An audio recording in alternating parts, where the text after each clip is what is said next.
You know what? Let me read the thing. Let me read it. I'll start over.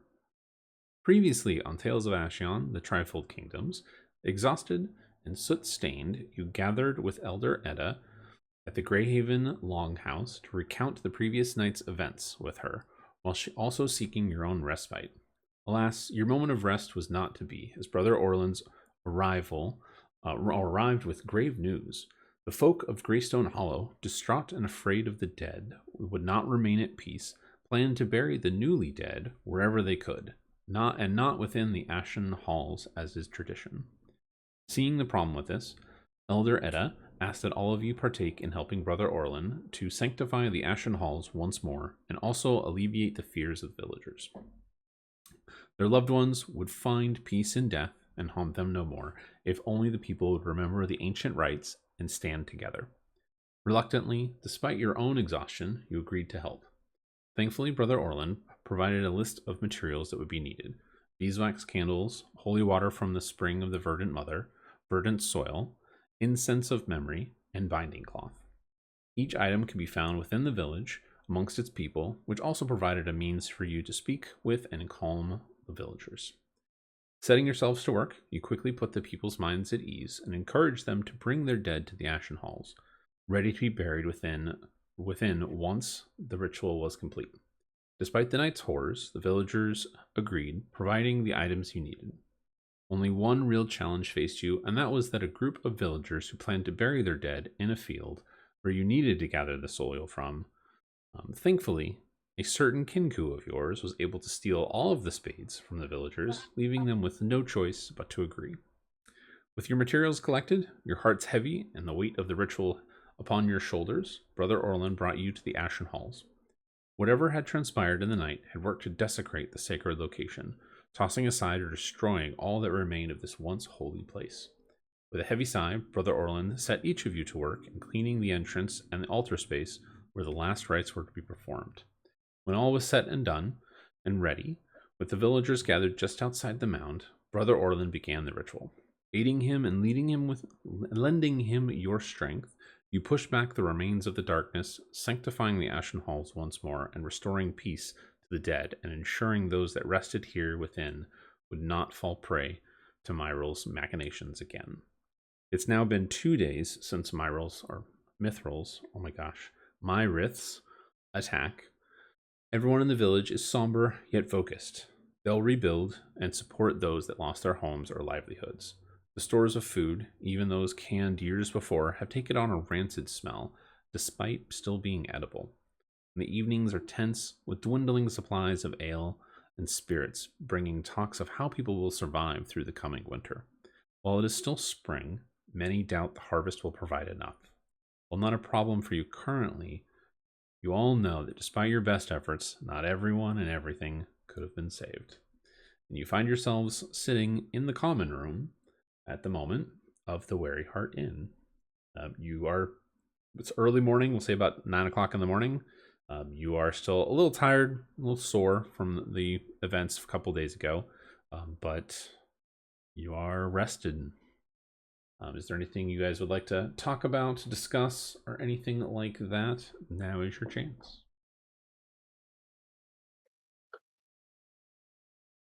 Well, I wasn't here, so I have no idea what you guys did. Really. We'll just fill him in on everything that happened last. Stole some shovels. You had a lot of. Wow, those are really high checks. He had a lot of free time. Jesus. Yeah, you had a high check. You had a high roll, Fedwin. High rolls all around. Even Caden had high rolls too. Caden had lots of high rolls. Mm-hmm. Yeah, there were a lot of high rolls that were not combat related. No. Who were you fighting? Well, so there was not supposed to be any fighting originally, because skill checks can take time. But what was the point when they were rolling 18s, 20 into 20s the entire time? Like, it's just wild. It's just wild, is what it was. Yeah, we fought some demon dogs.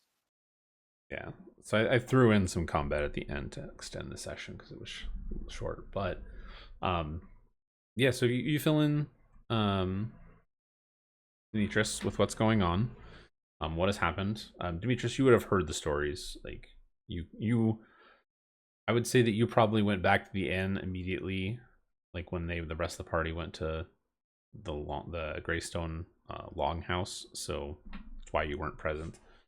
But yeah, they kind of explained. The people have been going through the last rites the last day or two of burying the dead and cleaning up the rubble. Unless you guys have anything specific, I'll move on. Nope. Did we get a long rest? Yes, you would have had Yes, 2 at we this did. point. Okay. Okay. So while you guys are like sitting there, you can't really enjoy your meal. Your meal tastes like literally like rancid meat. It's edible, but it just there's this foul smell and taste to it. You feel satisfied from eating it, but it just doesn't taste good. And that is with all food in town at this point. Doesn't matter what it is, unless you magically create food, in which case then it'll taste fine, or you use prestidigitation to make it taste different. I remember because this is because we didn't save the. There were things we didn't save when I was playing. Yeah. Is that why? Yeah, because you guys the granary burned down, and then the ale house got destroyed. So no booze and food tastes like shit. Part of it.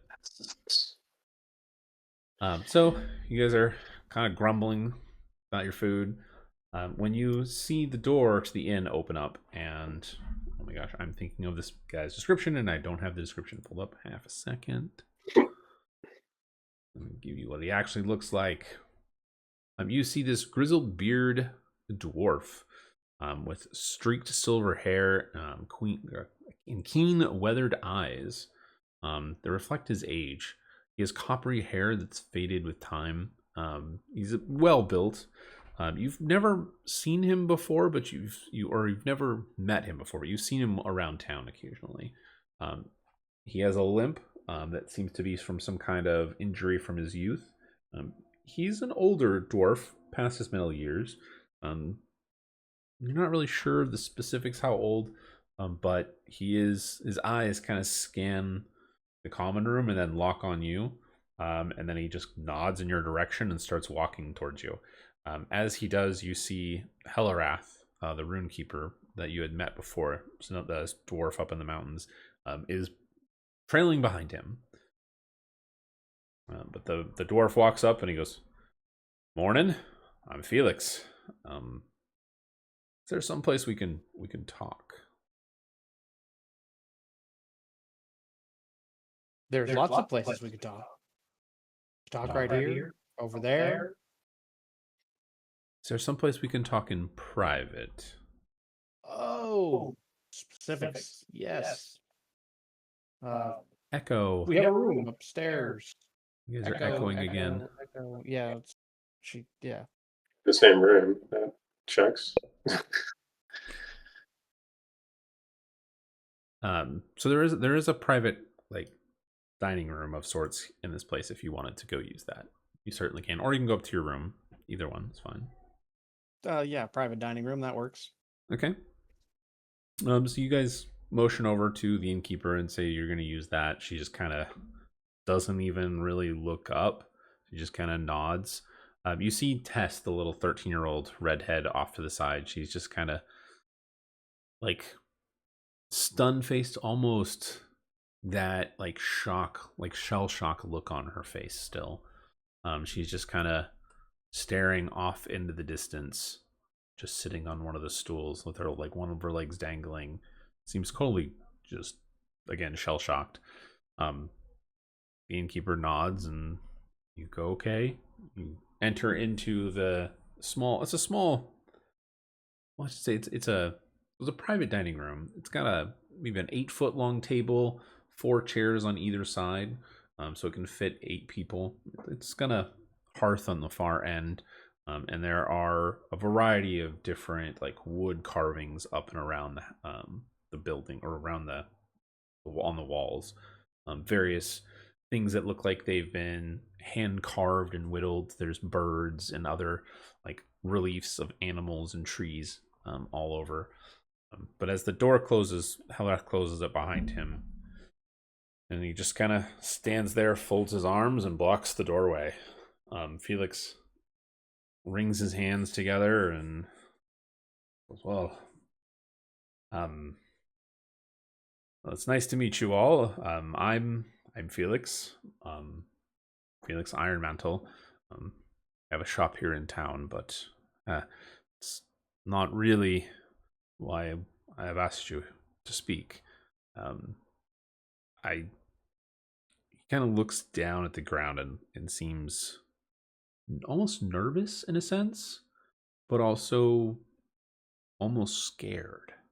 Would be a good way to think of it. Like, and he doesn't really say more after that.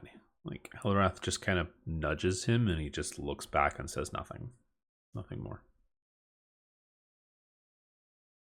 Would there be any there's nothing like to indicate why he would be scared? Like he's not like beat to shit or something like that.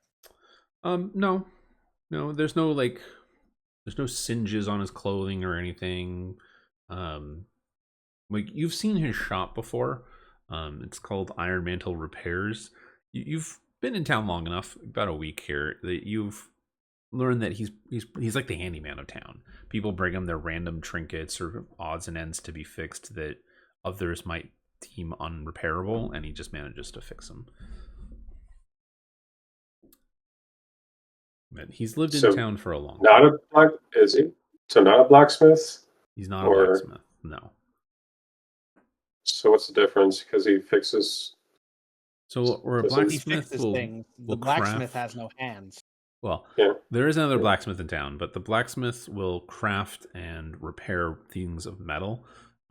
Felix will repair just about anything. It could be a picture frame. It could be, somebody's necklace broke, or, oh, my plow, I broke the handle off and I can't seem to get it to put it back together. It's that everyday handyman that says, I can do a little bit of everything.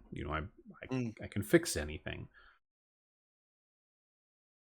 Jack of all trades and sucks at them all. Yeah, he's kind of that literally the handyman at like a building. Like, okay, hey, look, I need you to come by and fix this. Okay, cool, I can fix it. Local maintenance guy. Yeah, it's pretty much that. What he does. He does that for everybody in town, though. But that's what his shop is. Best way to put it in D&D terms is he's probably like a tinkerer of some kind.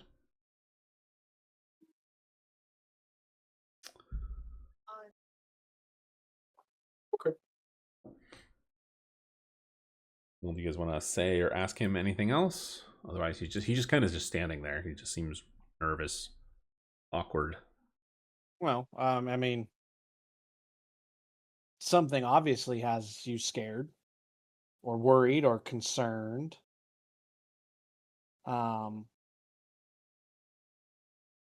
So go ahead and tell us. Maybe we can help. I guess Alrath kind of leans over. Go ahead and make a perception check for me, Hermos.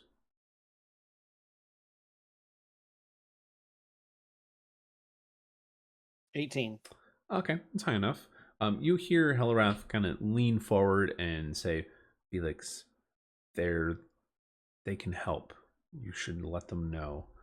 That's why we're here. And Felix just kind of nods and goes, all right. And he looks to you and he goes, all right, but I have a question first. What? And he kind of looks at the three of you. This is where it'd be nice to have all of you here. But he says, what are I need to know your intentions. Like, do you plan to leave? Are you going to abandon Greystone Hollow to its fate and seek refuge elsewhere? Or are you going to stay with us and fight and help us survive what has come and is here fighting against us? These undead. What will you do? Will you run or will you fight? I must know before I tell you more. Fighting?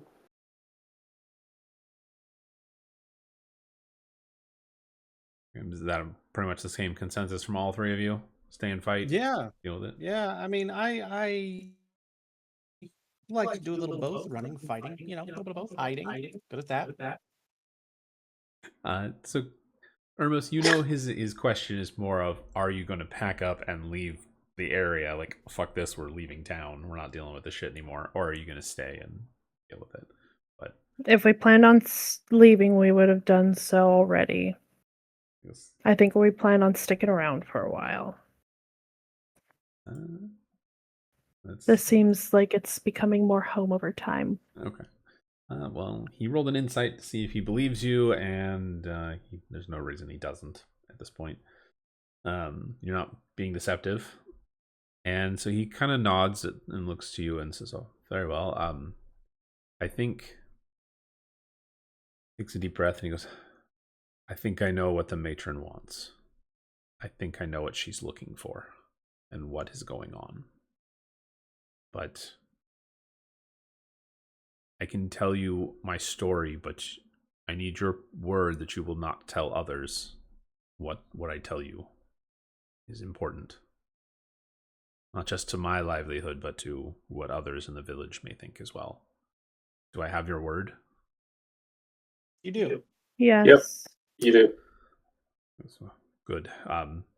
He looks to Hollerath and he goes, huh, I guess out with it. And then and he takes a deep breath, walks over, pulls out one of the chairs, and then sits down after a moment.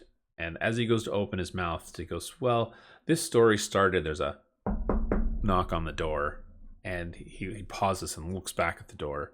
And Hollerath kind of turns around, cracks the door open, and he goes, yes? And then there's the little girl Tess. She goes, Nanette sent me to see if you needed anything. Did you guys need food or drink or anything? And Hollerath goes, perhaps some. No, we'll be fine. Thank you. She goes, oh, okay. Well, if you need anything, let me know. Uh-huh. She just, like, you can kind of just see her just beyond the door, and she just kind of seems, again, zoned out, like just completely out of it. And Hollerath goes, oh, well, child, come back a little later and I will help you, perhaps, okay? And she goes, huh? Oh, okay, well, if you need anything, just come and let me know. He goes, very good. And then he closes the door. And then you see, everyone go to make a perception check for me, actually, real quick.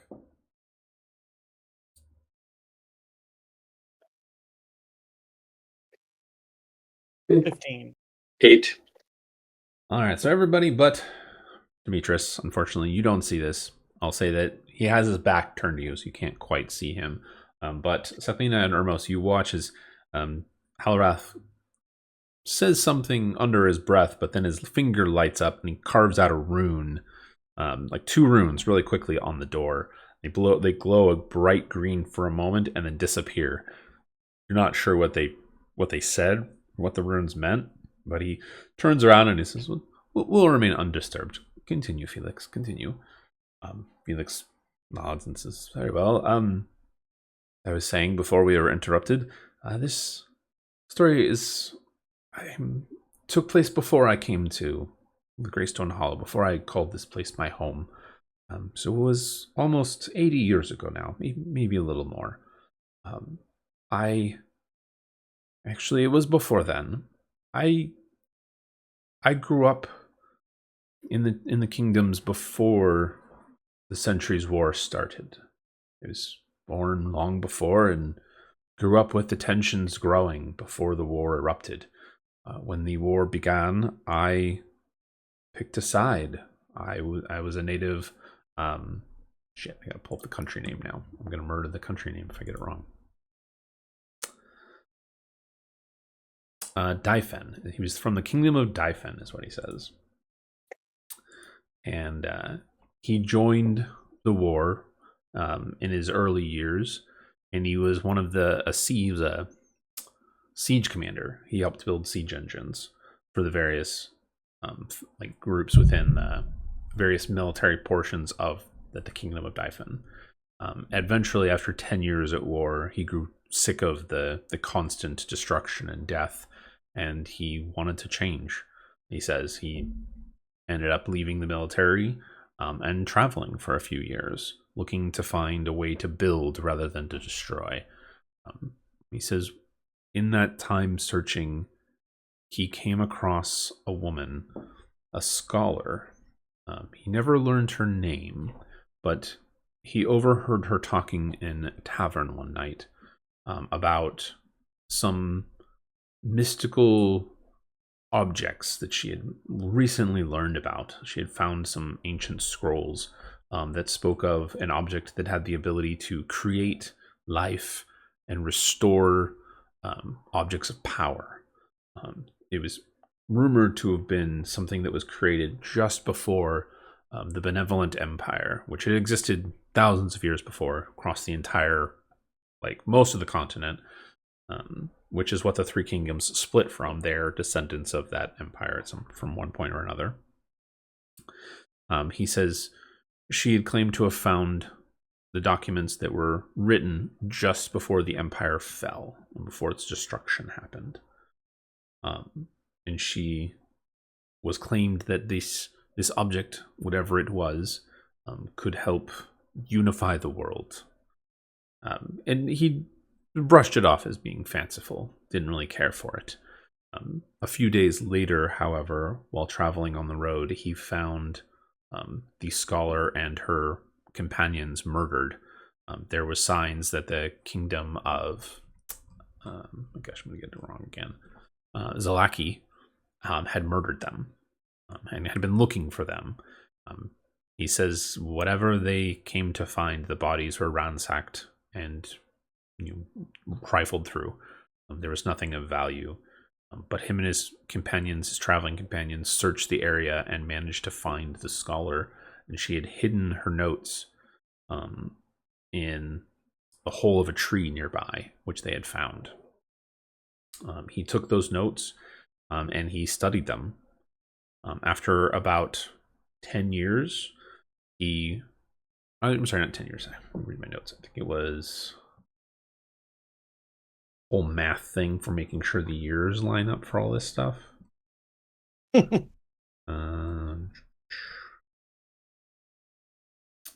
So he spent 5 years doing his own research based on the notes he had recovered. And he believed that this object was known as a shard, is what he called it. And that's what he calls it, a shard. And it was somewhere in the Vernspire Mountains, which is right, like the mountains right above you guys in the map. You guys are near this mountain range. So he said that once him and his friends had determined that this is where it was, or at least they believed it was, he hired some others and they ventured off into the Vernspire Mountains. It took them 3 years before they found an entrance into a tunnel system under the mountains that stretches all throughout the mountain range. Most of the tunnels have collapsed, long since collapsed, but he took them another 4 years before they managed to find a ruined burial chamber of some kind. When he mentions it, he does not go into details. He gets very vague about it specifically. But he says that in the center of the chamber, there was a pedestal. And on the pedestal was a 6-inch long shard.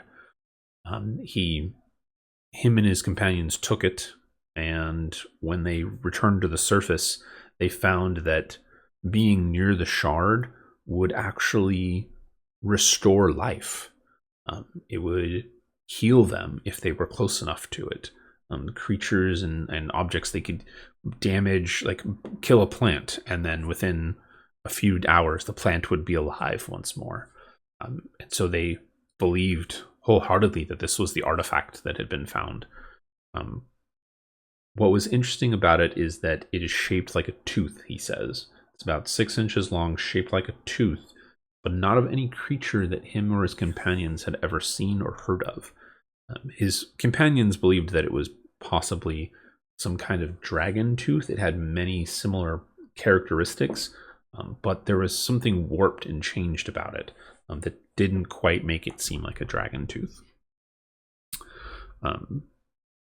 After several days of experimenting, him and his companions decided to do a little bit more in experimenting with this, and they set up a kind of a ritual to look more into this. And over the next week, they did their research into it. They experimented with the object until one day, in the middle of an experiment, there was a massive explosion of necrotic energy, and he passed out. He was the closest to the shard when it happened. He passed out.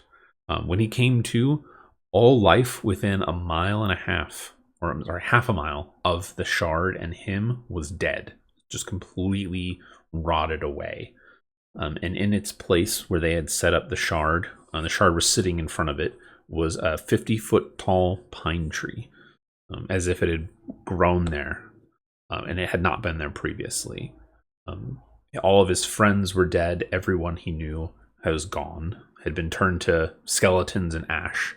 And he realized, or he believes, is what he says, that the shard takes the life force of others nearby and focuses it into those that are hurt or injured.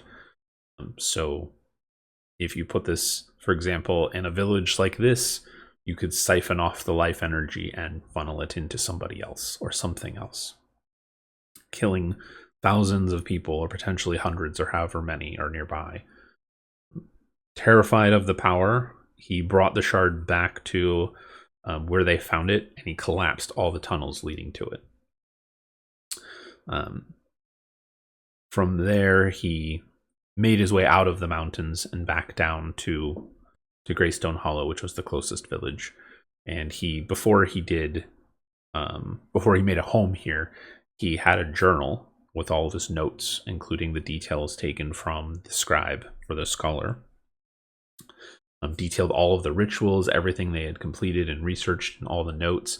And he divided his journal into 3 parts, and he hid 2 of the parts in the mountains, protected by various guardians and traps, and things of that nature, to keep the knowledge hidden and safe. He just didn't have it in him to destroy the notes. He says he has one part of the journal, but it cannot be accessed without the other 2 parts. It is protected by wards. And so he says that if the matron is here, and based on the skeletons and the undead, there are similarities to what the shard did for what's going on now. And he thinks the matron is looking for the shard. He doesn't know exactly where it is because all the tunnels are collapsed. But he does tell you that his notes in the notebook would be helpful. And he says you guys should go get it. He can tell you where one of the caves is where he hid the notebook.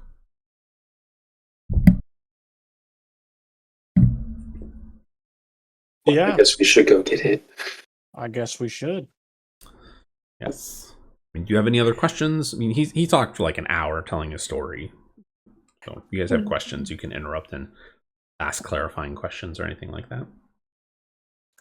What is it out of the whole thing that you want from it? From the shard, he doesn't want anything to do with it. He would prefer that it remain lost forever. If it is part of whatever caused or was created during the benevolence era, it was definitely not. It's not doing what he thinks it was supposed to do. At least that's his interpretation. He could be wrong. I mean, Benevolent Kingdom ended thousands of years ago. And so world history, you guys would know the Benevolent Empire just in the span of like a day just vanished. The empire just collapsed and was gone. Like, people don't know what caused it. It covered most of the continent of where you are, and in a heartbeat. It was basically, we control the entire world, where everything's peaceful and great. People are living long, happy lives. There's no war, and then in snap of a finger, gone. No idea why. It was the IRS. Absolutely. Finally, the IRS caught up with the government. Yep. Yeah, I mean, Just there's one So thing he about just there's taxes. That's what's, so he wants us to kind of make this thing disappear.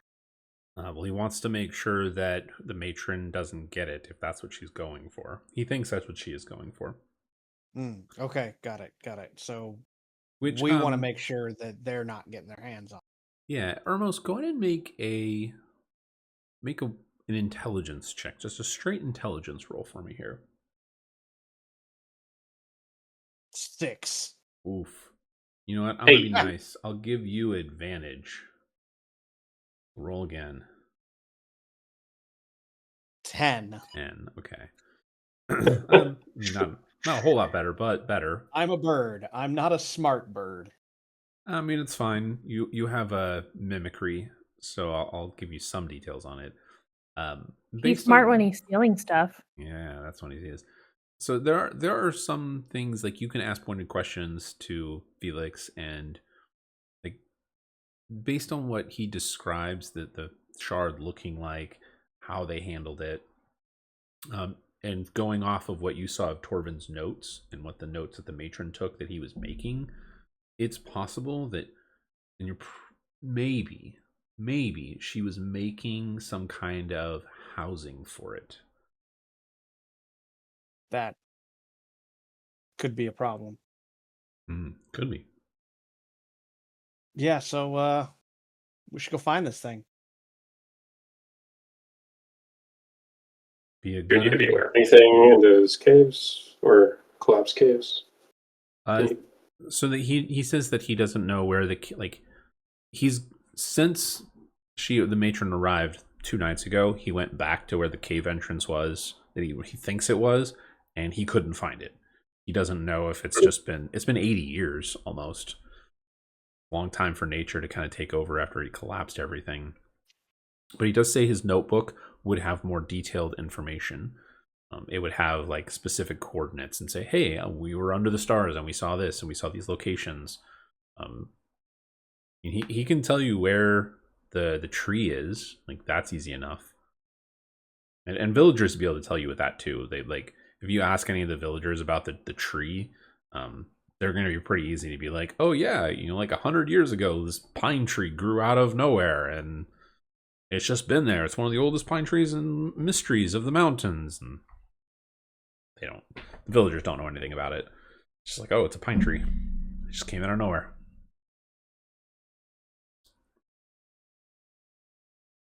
All right. Well, do we want to dig up the journal or just start asking around? He tells you that you should go and get one of the journal pieces.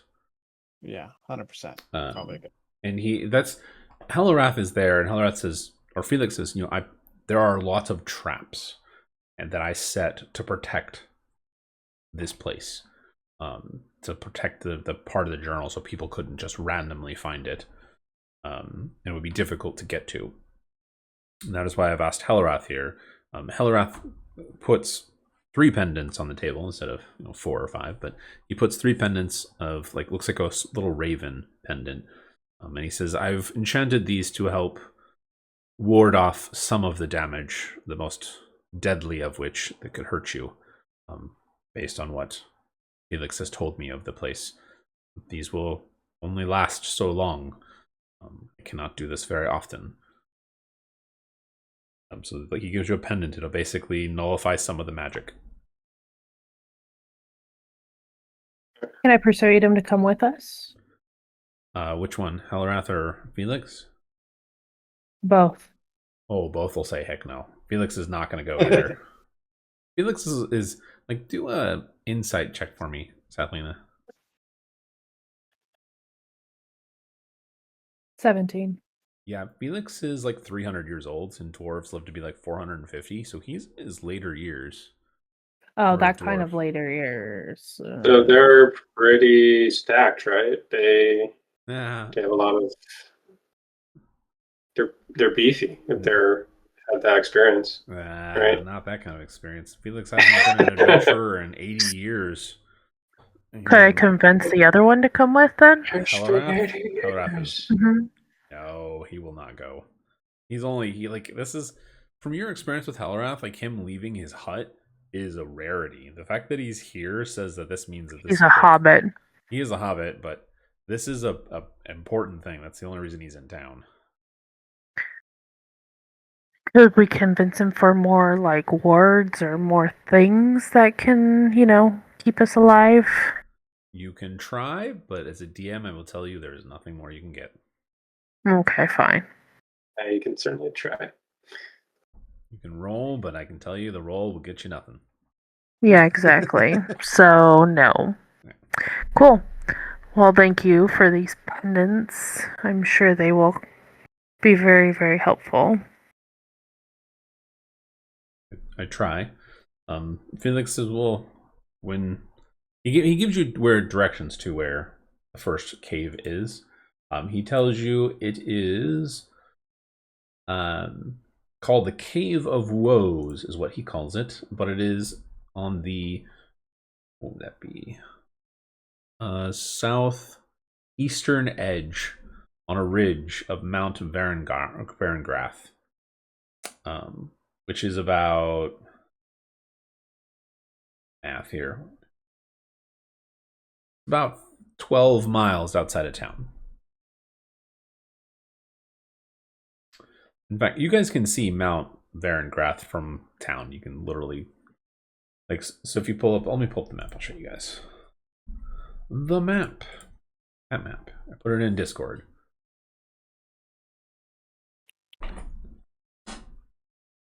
So it's the purple marker in the bottom, not really bottom left, but portion of the bottom left. Oh, the bottom.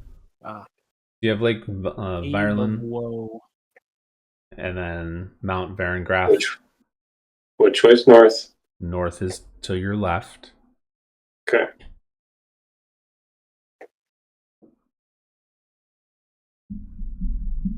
So the purple marker be to the yeah. So that is where.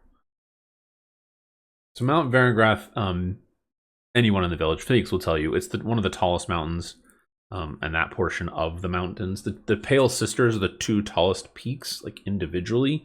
It looks like a mountain split, and that's kind of the route you and Ermos and Sathlina came through. You guys came on through between the Pale Sisters. This is on the far side. This is the route, or near where you came through, Demetrius. You and the herbalist came down through the ford into the valley through past the mountain. But this Mount Varengrath is one of the tallest mountains in the range. Like I said, it's not difficult. You guys can literally walk out of the inn and be like, oh, there it is. It's like seeing Mount St. Helens or, from Seattle. Can't miss it. All right. Well. Onwards. Okay. Do we need to add the amulets to the inventory? No. Or are they just like tokens? They're just a token thing. You don't have to add them. Okay. Mechanically, I have already adjusted all of that before, not having as many people as I thought. These traps, without them, would absolutely one-shot kill you. Cool. So this is his help in going, I'm going to help you not get insta-killed. Okay. So everyone go ahead and give me, actually just one of you guys, give me a survival check. You got to beat a DC of a 10. Survival or nature? Not me. Nope, not me. You're going to have to make 2 checks between the 3 of you. Let's see. Nature or what? Survival? All right, so Sathlina got a 14. Go ahead and Scar, give me one more. Either? Yep, either one. It's up to you. Okay. Plenty high. So with Felix's directions and knowing where the mountain is, you guys spend the better part of the day. It's about 10-ish miles to the mountain. Speeding by. You make it by the end of the day. You camp at the base of the mountains. You make it through the night without any problems. Nobody bothers you. No monsters or anything attack. And first thing in the morning, It's a little chilly, but you guys make your way up into the mountains and follow the path that Felix has described to you. As you get close to the ridge, you see about 1,000 feet up from where you are. You can see that there is what looks to be an overhang that Felix described to you guys, and you can see that there's a like potted holes in the side of the mountain right there, and you're like, okay, that's where we're going. It takes you guys about 2 more hours to make it up that route. You guys get up there and find yourselves in a narrow canyon leading up to one. This looks awesome. Oh god. Oh, we're gonna die. Cool. Well, I told you, you're all gonna die. Rocks fall, you die. But you find yourselves in a narrow canyon leading towards the cave mouth for you there. The 3 of you are at the bottom. How would you guys like to position yourselves? Feel free. All right. Well, I will assume everyone is where they want to be.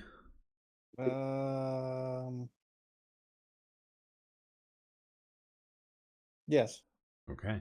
Everyone, go ahead and give me a perception check. Oh. Fuck. 18. I'm sorry, Ermos. Hey guys, there's rocks. You see a rock fall down, and you're like, "Oh God, it's gonna fall on us! Rocks are gonna fall." Damn it. Yeah. Sadly, 18. you get distracted by Ermos pointing out the rocks, but Demetrius, you are on point. You are paying attention. You're like, I'm not gonna get distracted by no rocks. You hear echoing faintly down the canyon towards you sound of growls and ripping of flesh.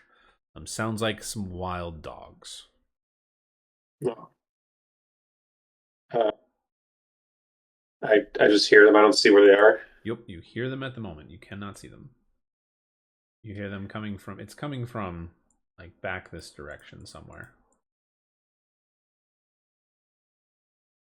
How high is this? About 15 feet up. Can I climb up? Make an acrobatics check, or athletics, or acrobatics. 12. You can make it up on top, no problem.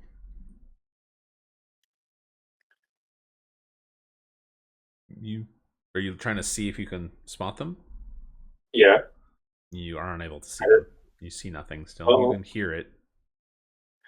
Well, shit. Hey, I think the most dangerous thing we got to worry about here is rocks, guys. I'm on a rock, though. This rock won't hurt me. Do any of you Maybe. guys see anything at all or hear anything? I hear dogs in the distance. Joy.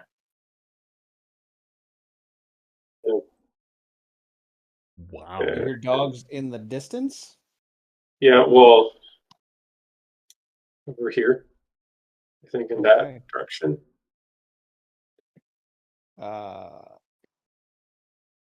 Can I stealthily move forward up to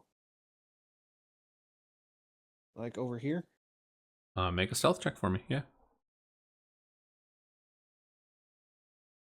Easy. Ooh, okay. You have the invisible condition, technically. Okay. You get up there, feeling quiet, feeling stealthy, and you can now see that there is a large buck that is being ripped apart by a large direwolf creature, with another 2 wolves that you can see that aren't paying attention. They're not looking in your direction. They're looking at the carcass, and the direwolf is ripping into it and growling at the 2 of them if either one of them gets close. They seem hungry, and they have food, but they are not aware of you at the moment. So why are we here again? That's where the cave caved in cave. Yeah. This is the entrance to the cave where Felix says his journal is hidden.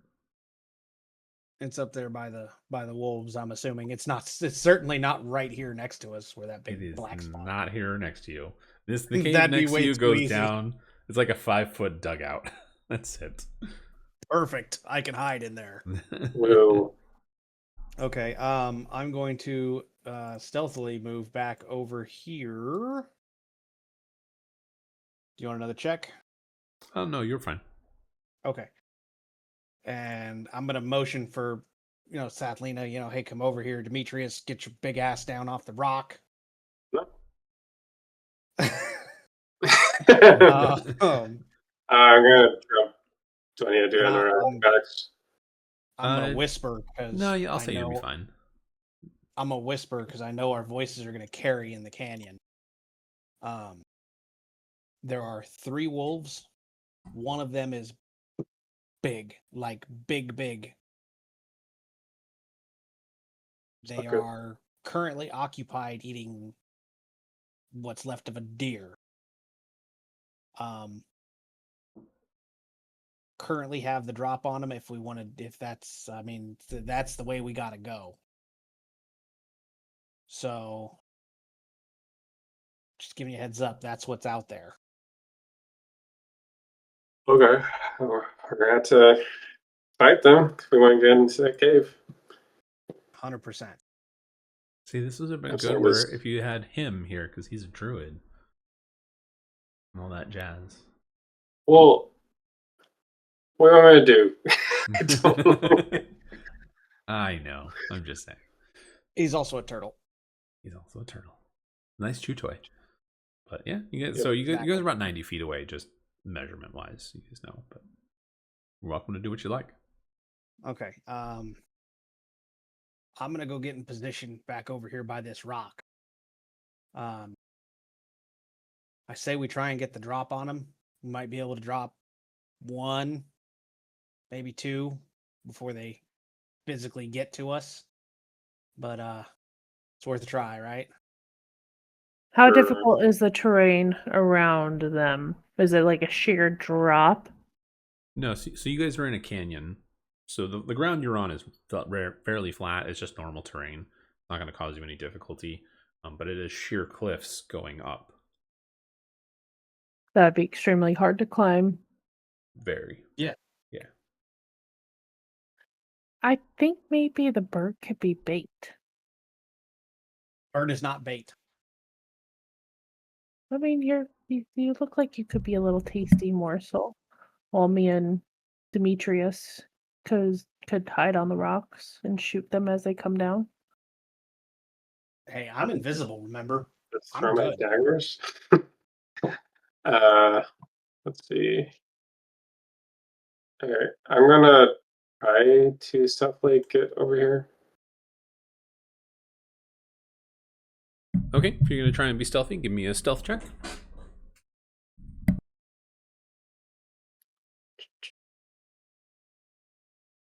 Hermos, if you're going to try and be stealthy again, you also need to give me another stealth check. 11. 11. I picked the wrong one. I did sleight of hand. Let me do stealth. Another 28. 16. Okay. So as a group, you guys are stealthy. You guys would succeed at the moment. Demetrius, you're not as stealthy as you would like to be, but you're fine. How far up are you going? Here. Okay. Yeah. I thought I pinged it, sir. You might have. I had to stand up to turn the light on, so I might have missed it. Yeah, I was like around here. Okay. Yeah, totally fine. Let's see. Okay.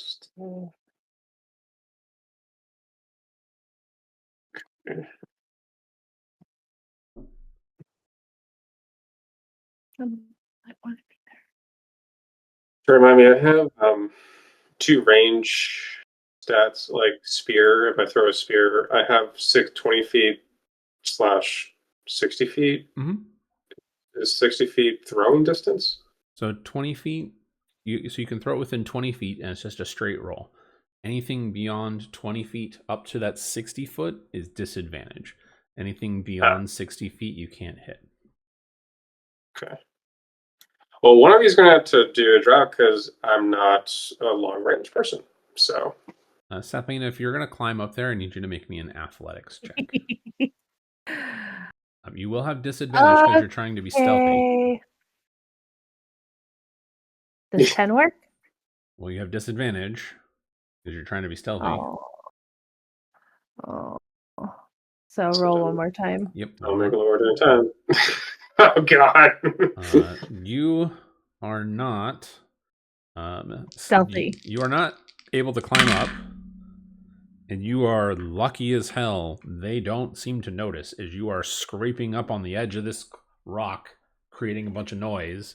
You're no longer in stealth, but they like you go up like 5 feet, and then it's like you just slide down, and there's just little rocks tumbling and echoing through.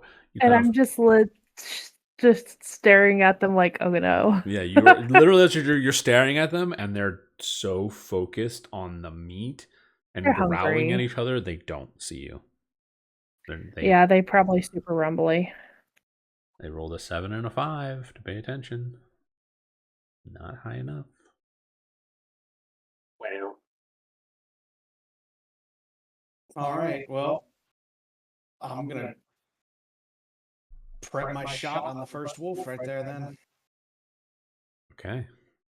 Well then we'll have everyone roll into initiative. Give me 1 second to get some stuff selected. You guys have advantage at this point because you guys have advantage on your initiative because you are attacking them unaware. Cool. Not my night, but cool. Man, definitely not your night. Okay, but Sathlina, you are first, top of the round. All right. So I really want to be up there too. You can spend an action to climb. You know what? I'm just gonna go for it. I'm gonna get one of the wolvies. I think I'm gonna. Let's go for B. Okay. Let's go for B. Is that the... Yeah. Yeah, that's the closest one. Mm-hmm. He's 64 feet or 65 feet away. I think what's a 5? Does 24 hit? 24 will absolutely hit. Yay. AC's not that high. 7, and then I'm going to use Hunter's Mark on it too. Okay, so you... Call me your Hunter's Mark. Yeah, so so the way action economy works is if you use your attack first and then Hunter's Mark, you don't get to do the damage for Hunter's Mark. Oh. You have to do Hunter's Mark first, then do the attack. Oh, first, and then... Oh. Correct. Okay. So I guess it would be 10 damage for the B. Okay. He is still alive. He is very badly wounded, and he has Hunter's Mark on him now. Hunter's Mark right there. You shoot him, and like your arrow flies. You guys hear the twang of the arrow of the bow echo through the canyon, and the wolf kind of turns to look towards you guys, and right through its throat is where the arrow is going through, and it's just all right. Next would be Ermos. Go, birdie, go. Wolf B. You're about 70 feet away. 15 to hit. 15 will hit. 11. So 17. It is dead. Ooh. He had 1 hit point. Bonus action hide. Okay. 15. You are technically invisible again. Sold. All right, Demetrius, you have seen 2 arrows fly from your compatriots right into one of the wolves in the front, the closest one to you. First one right into its throat. The second one finishes it off right into its heart and lungs as it collapses to the ground. What are you doing? If you're talking, Scar, you are muted. I'm not. I'm thinking. Okay. Let's see. I'm just gonna go up 40 feet. Okay. And wait, I lost my ruler. Okay. So we're like here. Okay, so I am around 20 feet from the wall, so I can technically throw a sphere. Yeah. You're 25 feet from. There's 25 feet from where the center of the wolf would be, or about 20 if you want to hit it. But yeah, you are within range. You can throw your javelin or spear, whichever it is. I'll try to just throw a spear. 14. 14. I'm looking right now. 14 hits, but it says you rolled a 13. How do you get 14? I said 13. Oh, 13. Oh, I thought you said 14. All right. 14. I'm sorry. 13 will miss. Just barely. That's a 14 AC. Well, now you're at. Wait. Oh, no, wait. No, I said 13. Wait. Okay. Yeah. You're confusing me. Well, so it missed would be the answer. Cool. That's fine. Okay. Anything else for you? Nope. Okay. That brings it to the dire wolf's turn, who is going to drop the carcass in its mouth and rush to Demetrius and try to bite at you. Gross. Got a natural 1. Yikes. And a 13. He loses all of his attacks. That's it. All he does, he runs and does nothing. He trips over the body of the deer and doesn't quite get to you. Well, he gets to you, but his mouth is chomping, 3 feet away from you. The other wolf smells the meat, looks at what's going on, and seems to understand that if it doesn't help, it's gonna be in trouble. And alas, he will dash all the way around and get to you. And that's all you can do. You can't do anything else. All right, Sathlina, you're up. I'm going to transfer my Hunter's Mark to the Wolf A. Okay. And then I will use that, and I'm going to use my longbow. 26 to hit. 26 will hit. So 7 total damage. Okay. He's still alive. For now. For now. But he is alive. That's what matters. Ormos. What are you doing? Alrighty. Wolf A, I guess. Be a 19 to hit. That'll hit. Oh, minimum damage. He only had 4 hit What? points left. Oh my god. Well, you still killed it. You kill it still. It's a wolf, so. There you go. Your minimum damage is enough to kill it. You shoot it in the paw as it's getting ready to run around and just yips.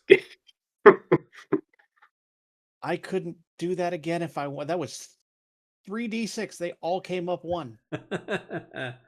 Sometimes that happens. Sometimes the dice gods are just against you. Well, on the upside for Scar, at least it wasn't, a nat 1 on the attack roll. But I would have been very annoyed. So true. Bonus action hide. Oh, 14, not invisible. Not invisible, but you feel hidden, you think.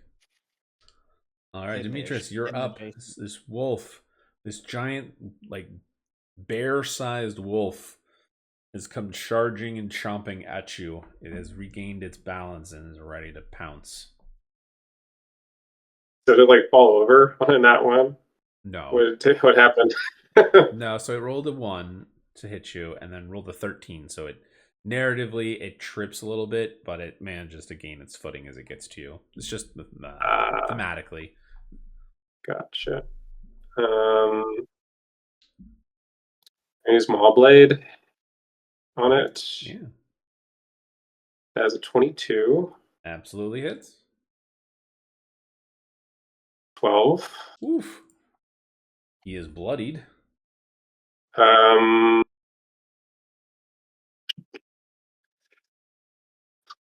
Let's see.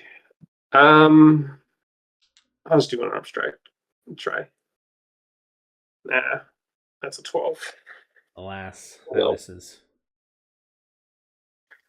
All right. Brings it to our dire wolf. His pack is dead, but he's still going to try and chomp you. Okay. You got a dirty 20 to bite you, Demetrius. You will take 12 points of piercing damage. Deflect. 17. Man, cannot wait till you can only take more damage. All right. And you are knocked prone, though, by the giant size of this creature. Unfortunately, there is no save. You are just prone. Leaping on the job. Yep. Sathlina. It's like having a giant mastiff just walk up and put its paws on your shoulder and push you down. Yeah, it's weird that I deflect and I'm like, I'm prone. Yeah, the way it's worded is that when you hit, you're just knocked prone.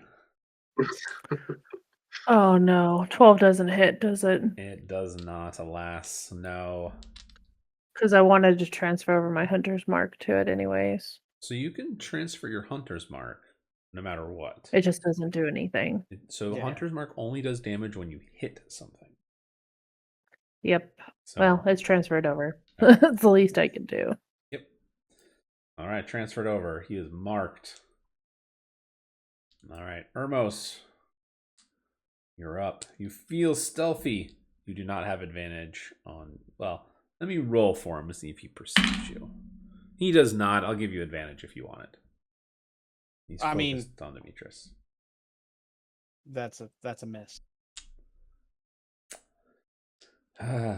My friend, the dice gods are not with you tonight. They are not. Bonus action hide. All right. A little better. 21. You jump behind the wall, or like, you can't see me.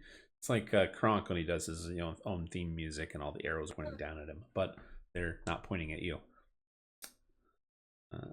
All right, Demetrius, you are prone. You can use half your movement to stand up. It's up to you, or you can just. So that's my action, right? Nope. Movement is part of your action, but you can still attack and do all your other stuff. Yeah. Okay, I'll use Draconic Strike Fire. Okay. 16. Will hit. That is a 10. Exactly how much damage you needed. How do you kill this dire wolf? I get really angry that he proned me, and I feel fiery sensation in my fist and uppercut him. You uppercut him, and you had Sathlina. You watch as this Demetrius, this bugbear, monk, just clocks him, and you watch as the jaw just snaps upward, and the wolf tumbles backwards onto his back, shudders, and doesn't move after that. Ermos, you're like hiding. You're just boom, and like, oh shit. Look around the corner. And you just see Demetrius just standing there, pissed, flaming fist in his hand, and the wolf is just upside down. You're like, wait, what the fuck? Well, I guess somebody doesn't like to be tied down, and then I'm just gonna walk past. Hey. I mean, there are definitely worse places to have a fiery sensation. Yeah, that's so true. All right, Syphilis. so the cave entrance. It's a buck. It's a very large buck, though. But the wolves are in the process of eating it. Is the meat like bad? It is a little rotted. Yeah, you're definitely Okay. not going to be able to get anything off of it. But you No find hide yourselves... or anything? No, the hide is just ripped to shreds. Nothing Damn it. How about the wolf Okay. hides? They're wolves, Ooh, well, unfortunately. Oh, Well, All the right, wolves you have hides. find yourselves at the opening. You walk into the cave structure, goes down about 10 feet, and just starts to narrow into a tunnel. And you can see, strangely enough, there are dotted like mushrooms that are glowing along the edges.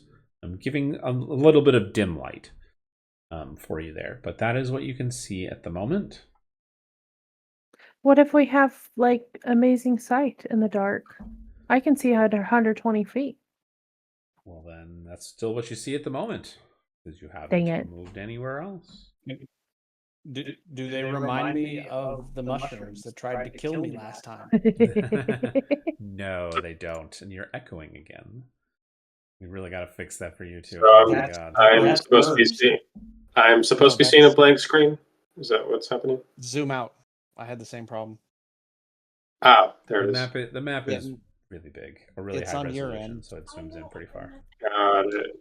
You need to adjust the gain, the pickup gain. Okay, there it is. No, right.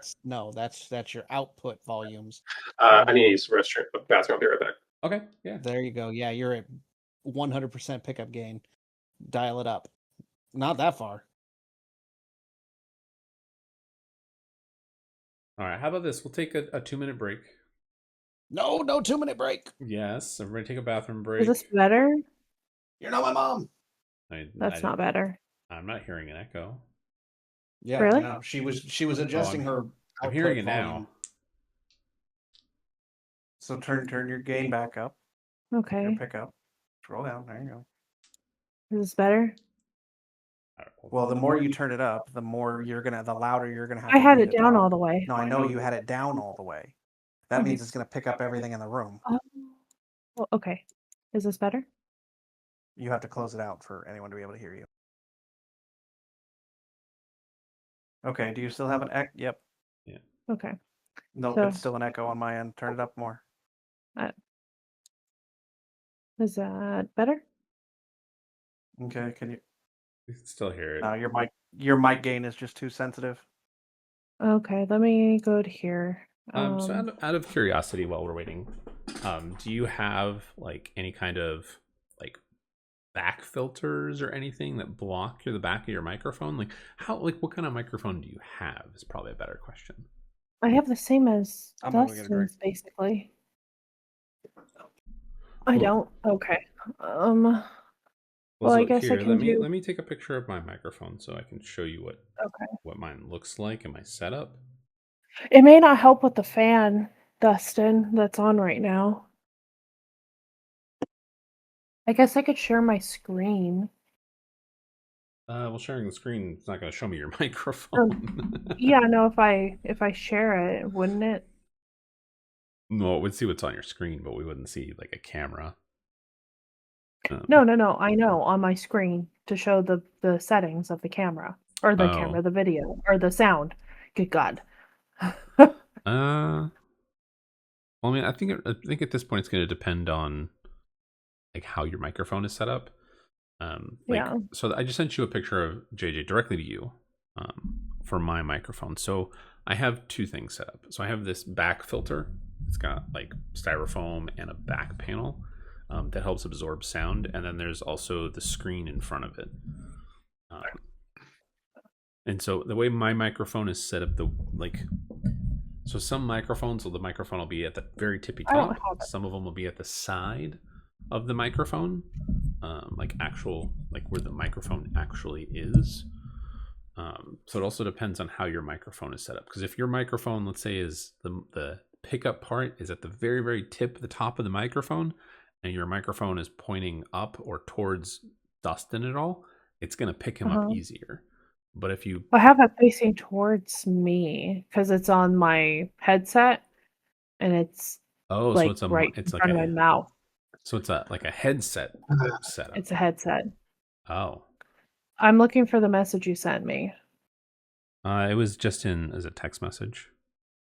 Oh, well, in that case. Oh, thank you. Thank you. Don't fart in my face. Justin?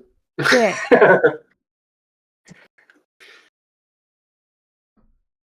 Okay, where am I? Was that our most far in your face? Or? Yes. Oh, you have a fancy ass setup with egg cartons on your wall. Well, No, what is no. Woman, what is your sound settings here in friggin' whatchamacallit? I set mine up a long time ago and I haven't changed them since. Oh, hi, Foof. How's my sound? Oh, he's not loud enough for purring. How do I You don't pop hear out me? chat? Yeah, I can hear you. Okay. Not to be mean. I'm just trying to. Oh, chat's in a different window. Okay. No, Where you're are being you? mean. I'll roll. I'll roll. Okay. Hello. Okay. So, uh, let me see. Talk, Dustin. Okay. Caw. Just do. Oh, is that better? Can you guys hear me at all? I can hear you, I can but hear you. I don't hear Dustin or see his microphone. Yes, I turned it I all the can- way up. Sort of hear Dustin. Can you hear me now? Yeah. Yep.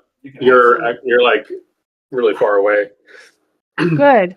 The further away he is, the better for sound. No. Really? This doesn't help? Hear me now. So, Yeah. No, you can Erwin, Huh? as far as like dark vision, I don't know if it just depends on the DM, but the way I think of dark vision is that you like have it's almost like a cat. Like you see, yeah, it's like night. It's like night vision. It's not like you see. It's not like you see day when it's night. It's more like you have a night vision goggle or something. That's the way I think of it. How do you think of dark vision? So that would be a pretty apt way to think of it. Dark vision, defined by the book, is going to be shades of gray. Mm-hmm. So it's similar to like night vision goggles. Instead of a green tint, everything's just shades of gray. There's no color at all. Unless you're for it. already Salvador. Okay, yeah, that's why I just some of the DMs at the game store that I play with think of it as like you kind of see it. You kind of see things as if it's day. I'm like, I don't think that's. I don't know. That's not how I view it, but okay. Yeah, so dark vision has changed a lot over the years. The original version of dark vision was basically infrared. You would just see in the infrared spectrum. If you ever read any of the Drist's books written in the 80s, that's how it's defined as dark vision, as they would have two types of vision. So they would be like, I'm in pure darkness and I just see an infrared. And then kind of like predator style infrared. And then when they would go up to the surface, their eyes would adjust and their color of their eyes would physically change to a different color. And they would be able to see during the day. But over the years, it's changed. I think in like 3rd edition, it was you just see everything normally in color if you wanted to. And then I think in so it was like that. Yeah, that's where it they was get at that some from. point. Yeah. Okay. Yeah. I don't know. In 5th edition, always, it's shades of gray. Okay. Yeah, I always think of it as like I'm a cat. I have dark vision. Yeah, I have 120 feet. I personally prefer shades of gray because it makes things a little more nuanced. Because you can be like, I didn't know you were into 50 Shades of Grey, David. That's I'm a not. terrible book I heard. Wow, David. Okay.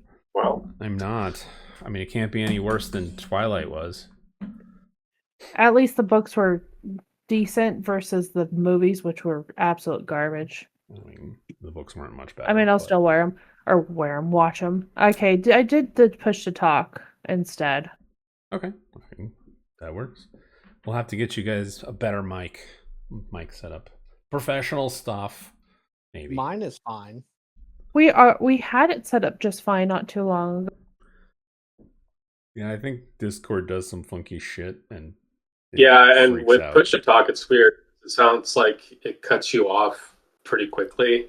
So sometimes your sentences are cut off when you get to kind of ask you to repeat. Because I think that's how Moose is. Like in our group, Yeah, he gets cut off a lot.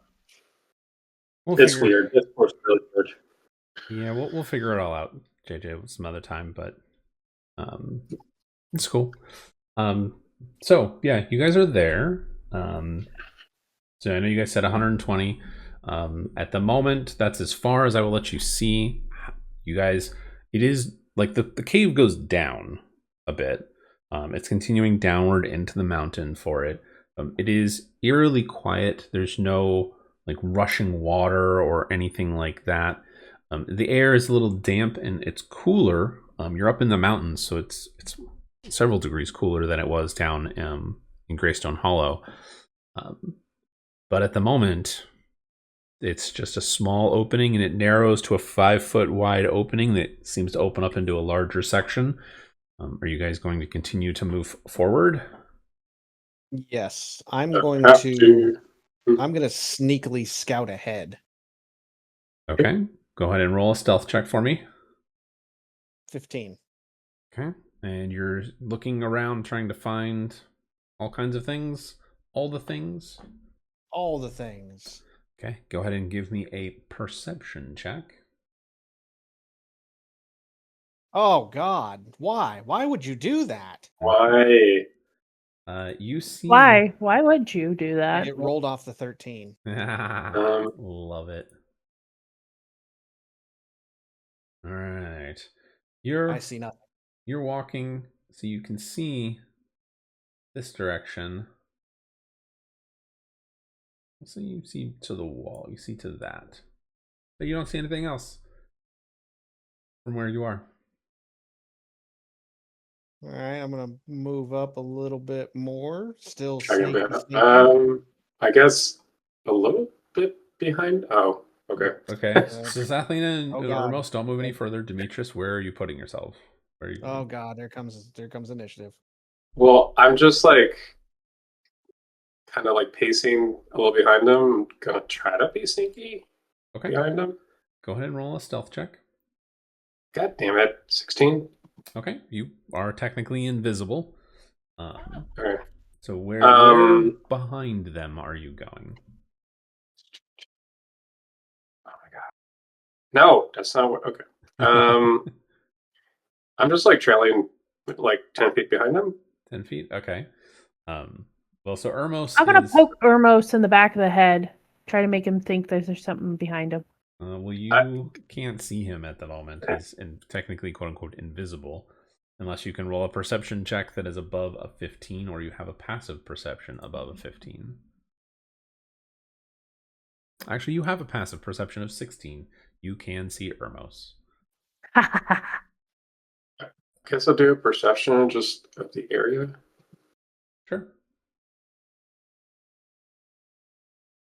I'm not trying to roll, but apparently 14. I keep rolling stuff. Okay. You don't see Urmos, but you do see Sathlina as she kind of pokes at Urmos. Cool. Urmos, you jump, and Sathlina kind of like half giggles. And the two of you, as this happens, you look to your right. Oops, wrong one. I want to erase, not add. And you see there is a small statue, maybe about 4 feet tall, hidden behind a bunch of spider webs and in the shadows of a small little gargoyle. Its eyes blaze to light, and I need Sathlina and Urmos both to make dexterity saving throws for me here. 21. This is a statue? It's a statue. Its It's a eyes trap. light up, and as its eyes light up, its mouth opens up, drops, and this gout of radiant fire bursts forward in a hide this in a cone. Gout is really bad. Yes, it is. A spout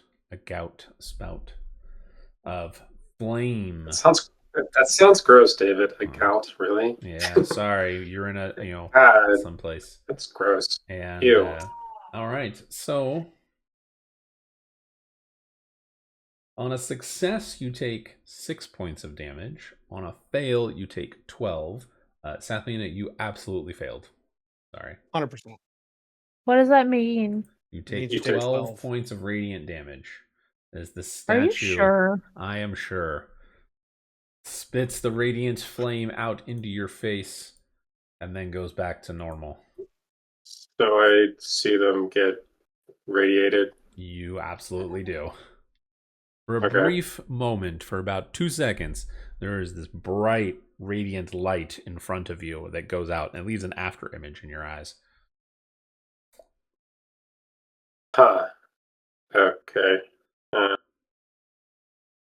I will say this, Ermos, as you manage to jump out of the way, part of it, you look behind you, or behind Sathlina, and you see what is some kind of glowing circle on the ground. What are you doing? Make a decision. 10. Okay, I want to go over there and investigate 9. the circle. Okay. Sathlina, are you staying there? I'm moving. Where are you I don't moving? like the breathing thing. Okay. Okay, so if I'm following them, I get blasted? Not necessarily. I mean, I want to how shoot far you. behind them are you staying? Like I said, 10 feet behind them. So I'm like, Okay. I keep falling. Oh, I keep following Sathlina because I can see her. Sure. So I'll say you round the corner like this, get to here, and as you get to here, you look back at the statue and its eyes were dimmed, and as they come back to light, and then you step out of range and then they dim back down. So it seems to be on some kind of limited timer. All right, Ermos and Sathlina, what do you do? I want to investigate the circle. Make an investigation check. 24. So it's this faded blue circle of runes that go in a perfect 5-foot circle for room enough for one of you to stand in. I got the chunky dragon. Can I can I tell what the circle might be for? I mean, you just did an investigation to see what it was. If you're going to see to what it does, make an Arcana check for me. Oh, come on. Big numbers. That's not very big. That's 12. You're not entirely sure. Perfect. It does something. What about me? I got the chunky dragon. You're not doing the Arcana check. You just look to go, okay, it's an arcanic rune, a circle of runes. None of you speak the language for it. You don't recognize it. All right. Well, here we go. You. Okay. Right here. Well, I'm gonna put you in. Very important, Demetrius. I'm gonna put you in. I can do it actually. Oh God. I'm gonna put you in this square specifically, which is very important. Ermos, you step into the runes, the circle of them, kind of pass the border, turn to Sathlina and go, nothing happened yet, and then all the runes light up. Boom! And there is this pillar of light that comes beaming down onto you. And you see Demetrius and Sathlina, you see and hear as a gate comes barreling down out of the ceiling and cuts you off from each other. As this happens, the room begins to fill with gas.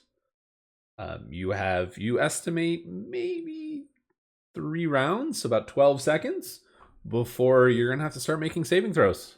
What do you guys want to do? What does the gate look like?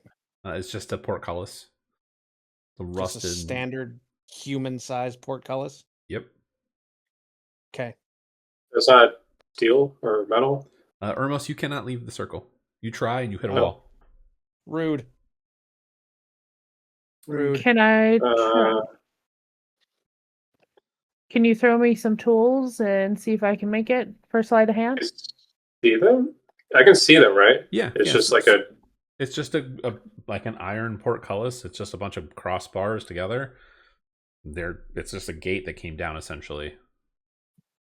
Do I see a lock or anything? Something to a mechanism? Nope, there's no lock. It goes this portcullis is onto the ground and it does go up into the ceiling. Like it fades into the shadows in the ceiling above you. You can see that, like with your dark vision, you can see that there is a groove cut out in the ceiling, and that's where it goes up and down. And there is nothing that indicates a lock. No locks. So I can't try to lift it up. You can. It's a strength check. Okay. Can I try to assist? You may. It'll give you an advantage. Ermos, I need you to make a Constitution saving throw for me. Oh, why con? Why? 18. Okay. Let's see what. Do I roll a 14. strength? Jesus. 13. Just barely enough, Ermos. You take 4 poison damage as the gas is filling partially faster inside the tube with you here. But Demetrius and Sathlina with a 18, the two of you managed to grab the bars and lift and shove the gate back up into the ceiling. And you hear a click as it latches into place. Ermos, you're coughing, going, you're like, God, poison, fuck. As soon as they hear the latch, the runes go out and the gas stops. Yay. Come here, bird boy. Get out. Well, that was fun. Let's not do that again. I was surprised you even did that in the first place. You I weirdo. mean, it seemed like the thing to do at the time. Stealing is It's more of not- your thing. You probably should stick to that. Good thing I'm strong.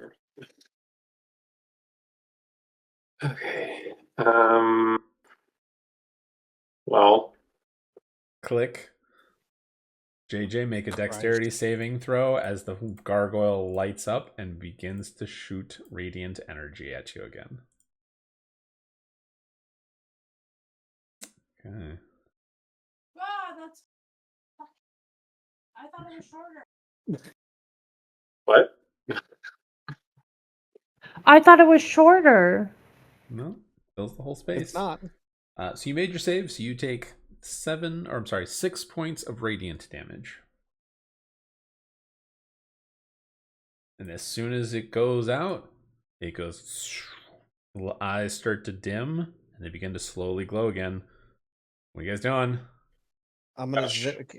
can I zip over here and get right up next to it right here? Sure. What do you want to do? I want to try and disarm it. Okay. Make an investigation to start. No. Don't be putting extra triangles on my screen. No. I just wanted to see because I kind of don't remember. That's the whole point. You're not supposed to remember. That's the whole idea. It's a trap. I know where everything is. Point. 10. You're. Oh, I'm you're gonna burn it. Yeah, I'm you're gonna burn that. you're gonna do what? I'm gonna burn my Kenku recall and give myself advantage on that. Okay, go for it. Roll one more time. That's much better. Much better. Okay. You walk up to it. You kind of dash up to it. You watch as the eyes glow for a moment. You watch Sethlina and Demetrius run out of the area of effect, and the eyes dim back down. And the whole statue seems to rise up and then do the breath and then fade back down. Like it's kind of like it's standing on its haunches and then kneeling back down, sitting back up. And it's mechanical in nature. And you're like, okay, fuck, what is this? Like, you're panicking, and then you realize, oh, you've seen something like this before. And as the statue goes to stand, you realize that if you kind of jam something into it so it can't stand up to do its attack, it's just going to sit there and not do anything. It won't be able to perform the action. So Like this a will be dagger? sleight of hand check for you. With you have your thieves' tools. You're proficient with it, so you could add your proficiency and all that stuff to it. Oh God. Okay. 22. Plenty high. You step in front of the gargoyle just enough to get it to trigger, and you see an opening in part of its body as it's moving, and you wedge in like a rock that you pick up, and it goes. You hear the gears inside trying to go, and then it goes snap, and the entire statue just goes back down. Seems to be broken. Cool. Can I like wave my hand in front of it, make sure it's not going to go off and incinerate me when I walk in front of it? Yep. Just you out of spite. Wave your hand in front of it. You had to step in front of it to activate it to put the rock there. As soon as you hear it snap, you're standing in front of it and nothing happens. Like the eyes glow for a moment and then they fade out. And they glow again and fade out. Like it's Did you get the inspiration from Neverending Story, David? No.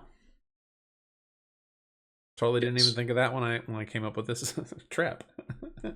But that's a good reference. All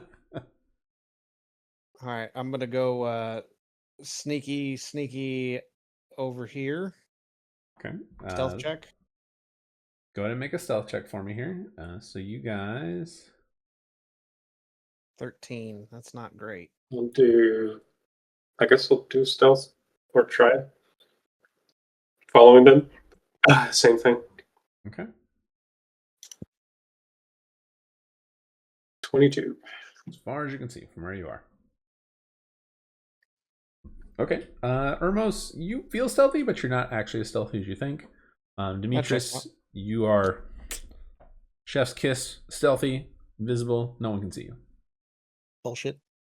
John Cena. Hell yeah. All right. Can't see me. Ermos, where are you going? What are you doing? I'm gonna creep to right here and kind of poke my head around this corner here. Okay. Go ahead and give me a perception check. Be nice. That's not nice. That's a 10. You see what looks to be a bunch of broken crates and a barrel. And on top of the barrel, there's the top lid of the barrel has broken and sunk in slightly. And there's a lantern that's just leaning against it that is unlit at the moment. I don't know.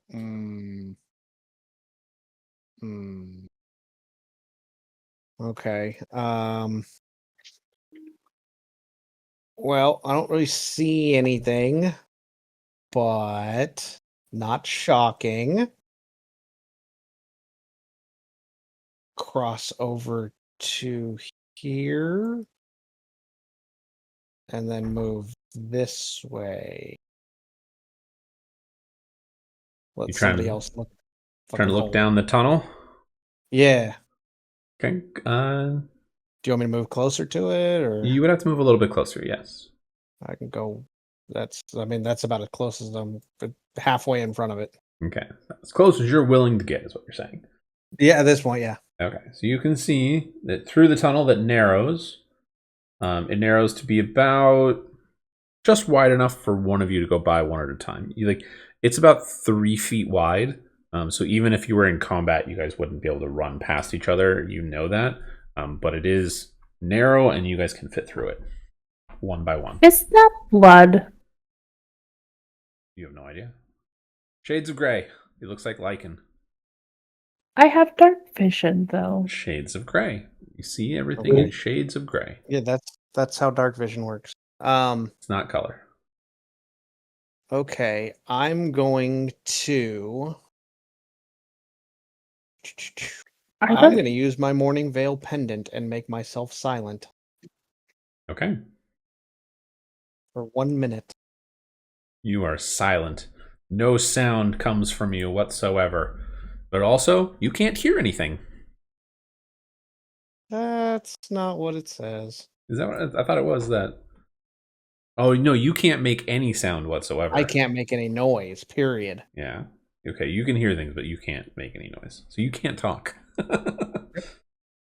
And I'm going to move this way. Okay. Stealthy. Are you a medium creature? Or Small. Small? Okay. You make it across, no problems, and you find to your left that there is a metal brazier, like a bronze brazier. Show you what you see. Bronze brazier there. Up to here, and there's a large statue at the back end of the room. It seems to be blocking any further ingress from that side. Hmm. What was that? Can I investigate the brazier? Not just yet. Demetrius, you tried to go across the canyon. Congratulations. Oh. I need you to make me a dexterity saving throw for me. Sathlina, is that where you're going to be right there too? Stealthy? Doesn't matter. Sorry, Sathlina, you were Does- here. Doesn't make sense, but okay. Well, what happens will make sense in a moment.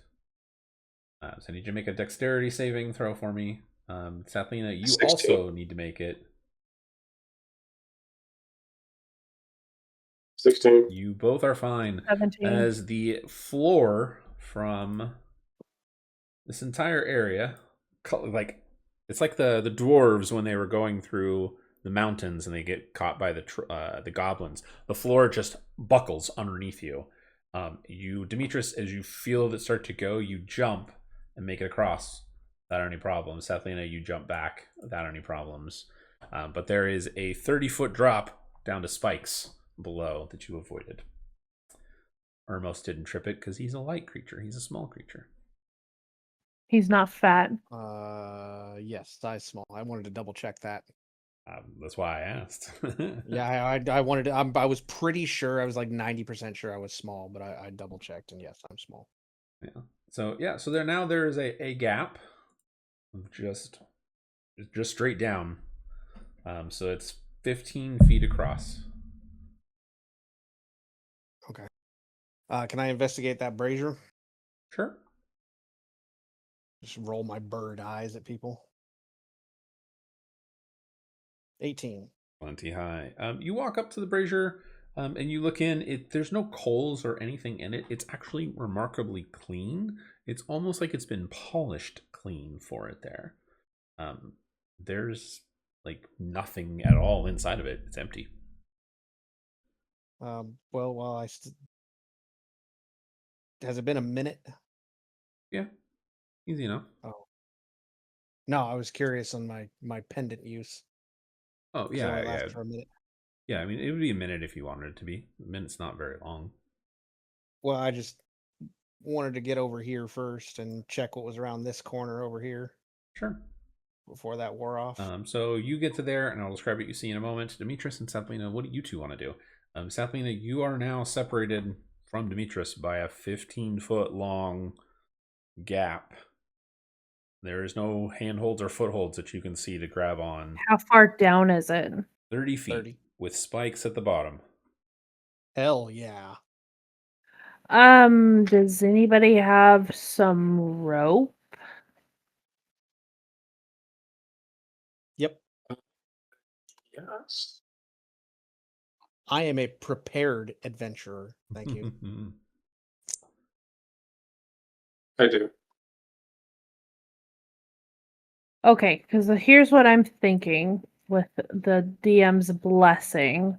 What I would like to do is be able to basically have it attached to me, the rope, and he's a bugbear. He's strong enough, hopefully, and to basically sprint across to jump to the other side and have him pull me up. I mean, you could definitely sprint it, and if you had the rope tied, it would be like he could pull you. Demetrius is strong enough to pull you for sure. That would be like yeah. The I catch mean, is it's not like I have a shepherd's hook and going to yank me across the thing. Yeah, so the catch is the tunnel is only 3 feet wide, so it's basically shoulder width. It's going to be difficult to jump. I will say that this much, like you're familiar with jumping and being agile. Like, think ninja. Like, if you wanted to put your back against the wall and put your feet up against the other, you could shimmy Okay, it's only 3 feet. So it's 3 feet wide, but 15 feet long, and it's 30 feet down. But yeah, you could easily put your feet up against the wall and your back against it and shimmy across if you want. Okay, I want to do that. Okay, so it would just be either an acrobatics or an athletics. I'll give you either one. The DC will be a 10.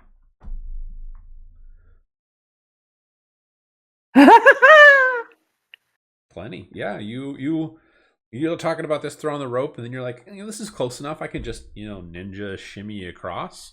And we'll say for like you guys are worried about the rope, so you tie your rope around your waist, and Demetrius just kind of slowly pulls the rope across, and you just put your back against the wall, put your feet up against the other wall, and slowly shimmy across to the other side. No problem. So I'll move you. Click the right button. I'll move you to here. Yeah. And then you see what everyone else sees at the moment.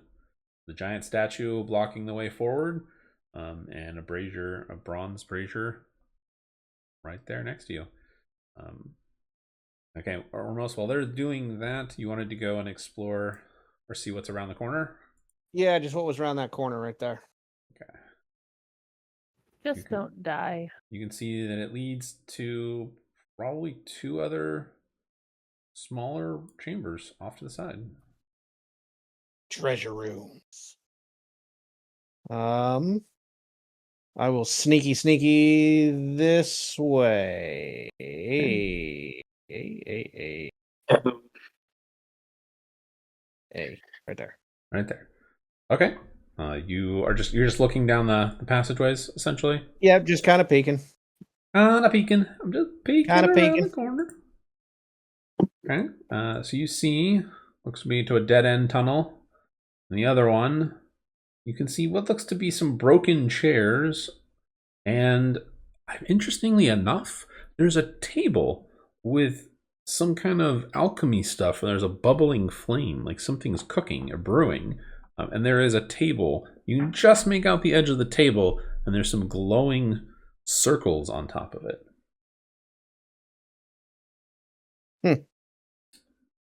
I will say one thing. It's weird to you because this is the first sign you've seen that something is actively here.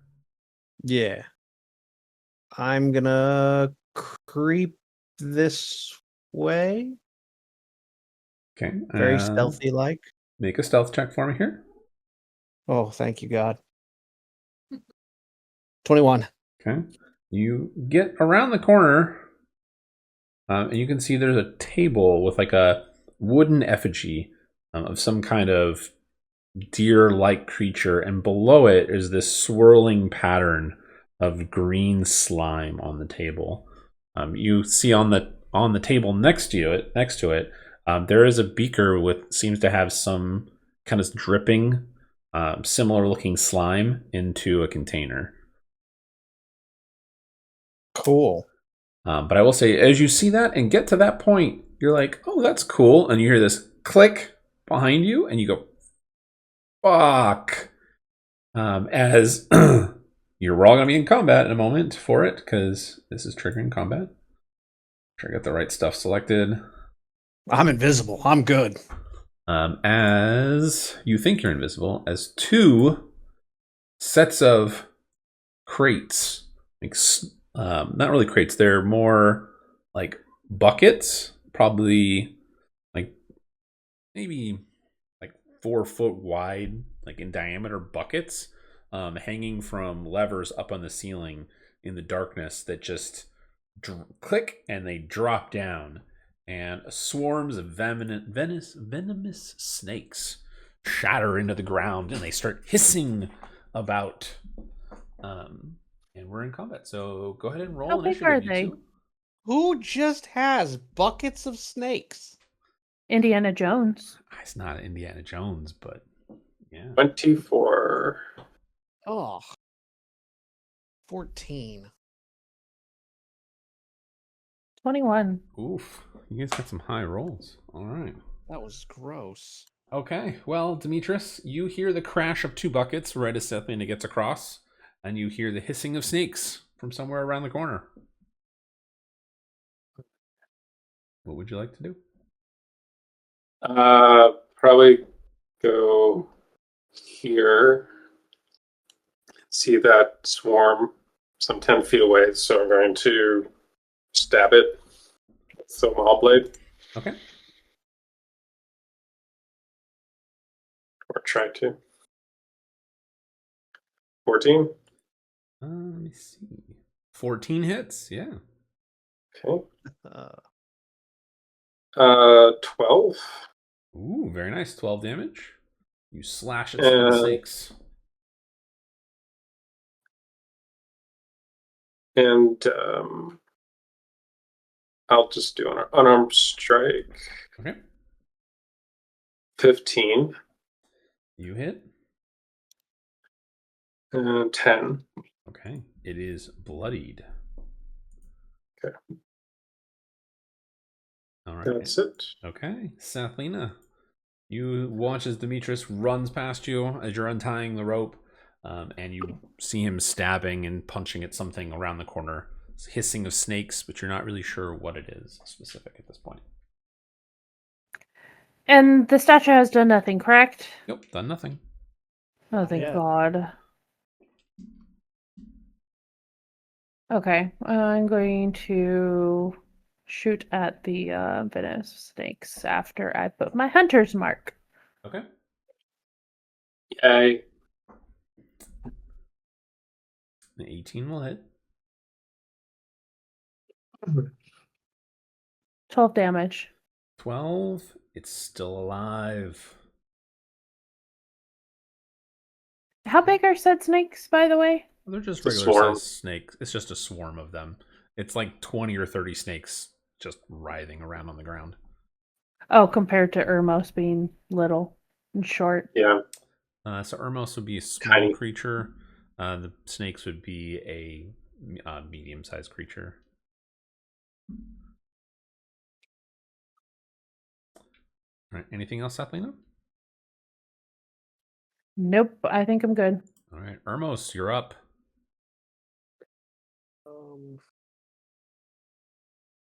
Do I have line of sight on the one in the corridor there?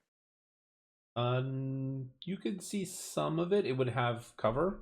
So it'd have partial cover. It'd have like a +2 to its AC.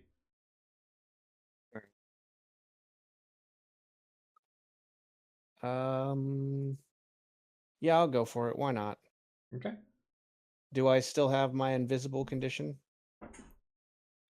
No, not after From my tripping the trap. 21? Rude. Well, it hasn't Keep moved. tripping yet, stuff. so- What the hell? It hasn't moved yet. So it's 24 to hit. Absolutely hits. It's too high. You know what, Scar? Thank you. I agree. He misses then.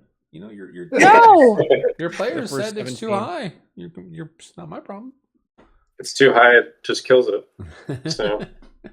Well, in this case, You didn't let me finish. he So only has 2 hit points left. So you're right. He does die. It does. You kill enough of the snakes with your sneak attack damage that they slither off in fear. Bonus action hide for Okay, 25. You are hidden. Onto the snakes. Moves 30 feet. Some fast ass snakes. yeah, that's pretty fast. 30 feet is what its movement is. And it sees Demetrius is the closest one. It can't quite get into your square, but it's still close enough to attack. 13 to hit, which is absolutely going to miss. Miss. And that's it. That's its turn. Okay. Okay. So I'm up. Okay. So I'll do Maul Blade again. Okay. 27. Absolutely hits. 9 damage. Mm-hmm. Unarmed strike. 13? Miss. Damn. They slither Cool. out of the way, hissing at you. Gross. All right, Seth, Lena, your turn. Alrighty. I'm gonna shoot at him again. Okay. Hunter's mark. Move in the hunter's mark. Make sure you call that. Oh, sorry. So I have 13 to hit. 13 will miss. Miss? Miss. No. Yeah. Yep. All right. Your arrow goes wide right over, just skitters across the ground. Like skipping rocks, but with an arrow.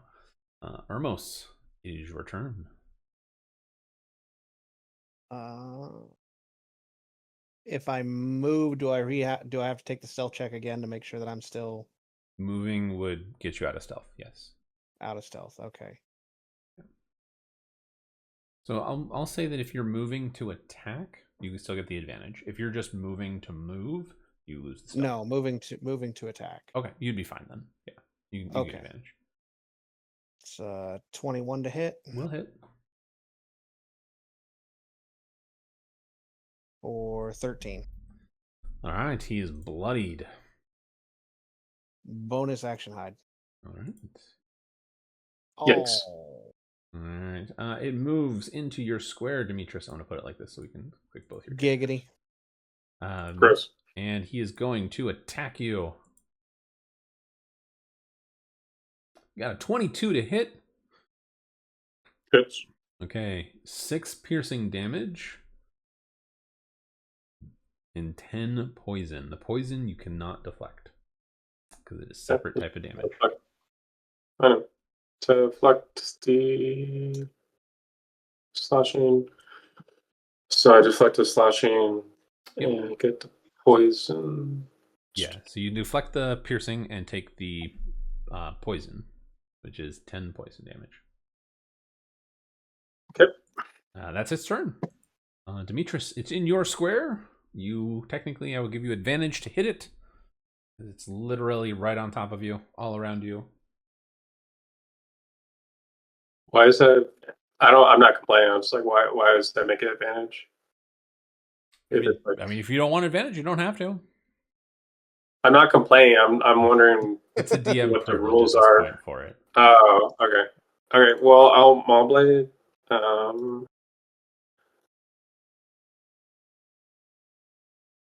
22. Absolutely hits.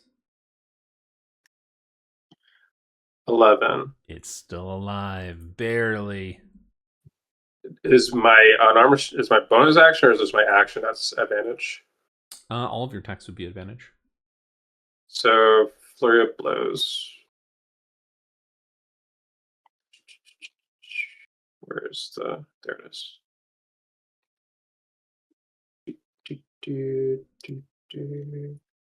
Okay. 19. Hits. Then the next one is a 21. Also hits. 6 for first, and then 11. Okay. You just start pounding snakes into the ground. You pick one up and just use it as a whip to hit another one. It's like a little kid just beating the other snakes with the snake. It dies. You throw it off to the side, grab another one, and start just beating them. You pick up 2 of them, and it's like beating drums. You just and they just all of them scatter, and they're fleeing in terror as they die. And you are out of combat. You're like, I'm not afraid of snakes on this dungeon.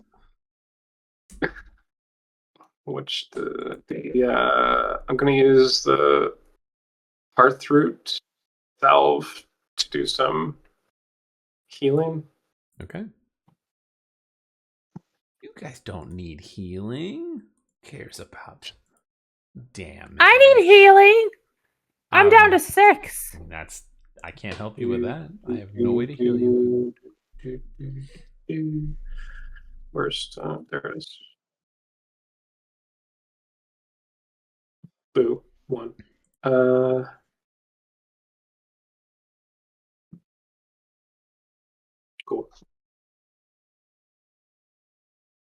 All right. Well, that was fun. Well, there you go. All right. Well, next. Can I check this room for any further traps? Sure. An investigation. 15. There are no other traps. It was a pressure plate. I'll show you the pressure plate too, since you found it at this point. It's a pressure plate with it. When you stepped on it, there's hooks in the ceiling you can see, and they just unlatched. What it was. Mm.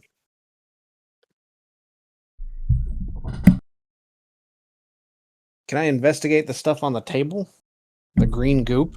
Do you have proficiency with any kind of alchemy tools or equipment? Poisoner's kit? No, not poisoners. Alchemy specific. Nope. Nope. You look at it and it's a bunch of chemical stuff, and you're like, "That's cool. I don't know anything about it." Drink it. Drink it all. I mean, do you want to drink something? No. I'm asking. You can if you want. I don't know what it'll do, but we'll find out together. That's a life choice. I'm just gonna say that's a scary thing to say as a DM. We'll find out together. As a player, if you ever hear that, you go, "Oh fuck no." Nope. That's 100% a nope. That's a hard And nope. when he says you guys should move together, you move separately. No, it's not always true. What do you guys want to do? Can I investigate the cauldron? Is that it's still the same thing? It's still the same thing. Alchemy? Yeah. It's Okay. some kind of alchemical thing that you have no idea on. It's being distilled from something. You have no idea what. Well, someone go poke the statue. I love that. Just go poke it. You do it. You do it. Okay. You're the one sneaky. Yeah. Can I investigate the statue? You certainly may. Go over here. Jesus. 17. Okay. So the statue it's in the figure of a almost angelic looking creature. There are some wings that billow out that kind of go into the wall, and they droop down so you can't sneak underneath it or around it. And the statue goes up just almost touching the ceiling. It's about 6 inches from the top of the ceiling for the head. But it's got a sword pulled out, shield in one hand. It's very regal looking. There's no writing on the outside of the statue itself, but along the base, you see that there is a plaque. And unfortunately, I forgot to write down the plaque, but I know what the point of it is. The plaque says, more or less, tribute needed, or patrons pay tribute to, gosh, which goddess is it? Notes. Where are my notes?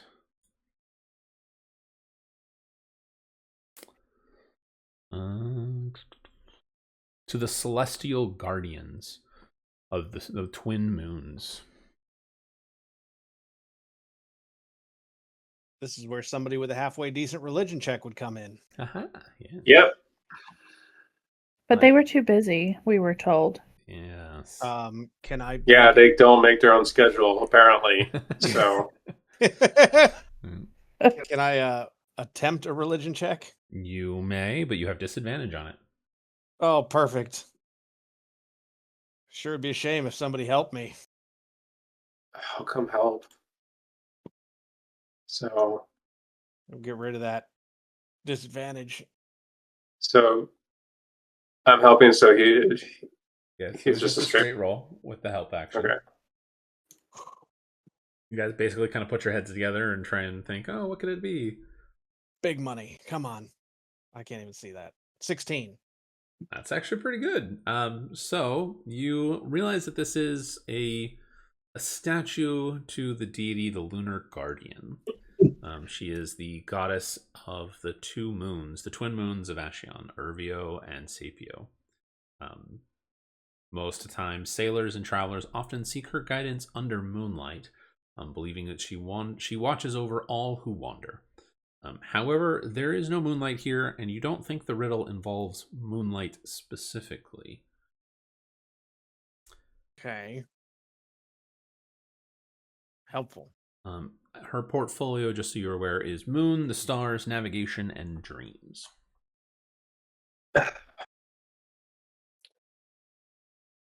It has something to do with the brazier, 100%.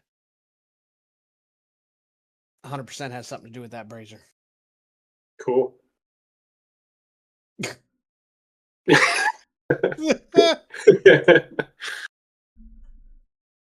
Is there anything we can roll to help us?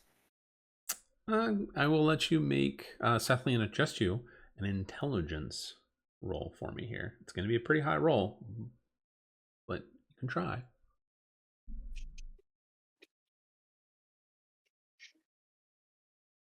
There's no way I can get help for this. No, not in this case. No. Oof. Something with tribute sounds familiar, like it's tickling the back of your mind, but you're not sure what it means. Not quite sure.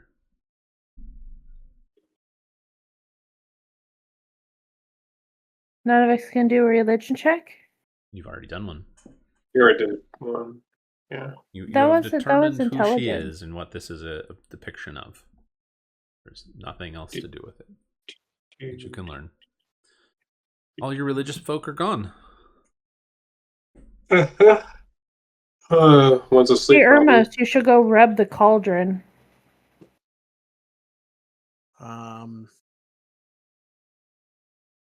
And we got those pendants as well. They're raven pendants. So right now, the traps that you have dealt with that have done damage to you have done half damage on top of any saves. So does that mean I shouldn't have as much damage? No, I've already been taking half off. Yeah, he's been reducing it by half on it already.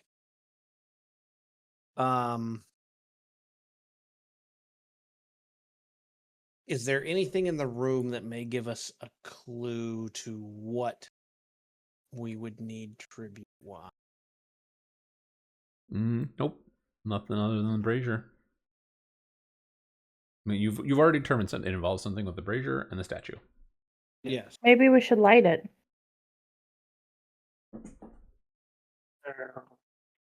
Because light is in the, stars.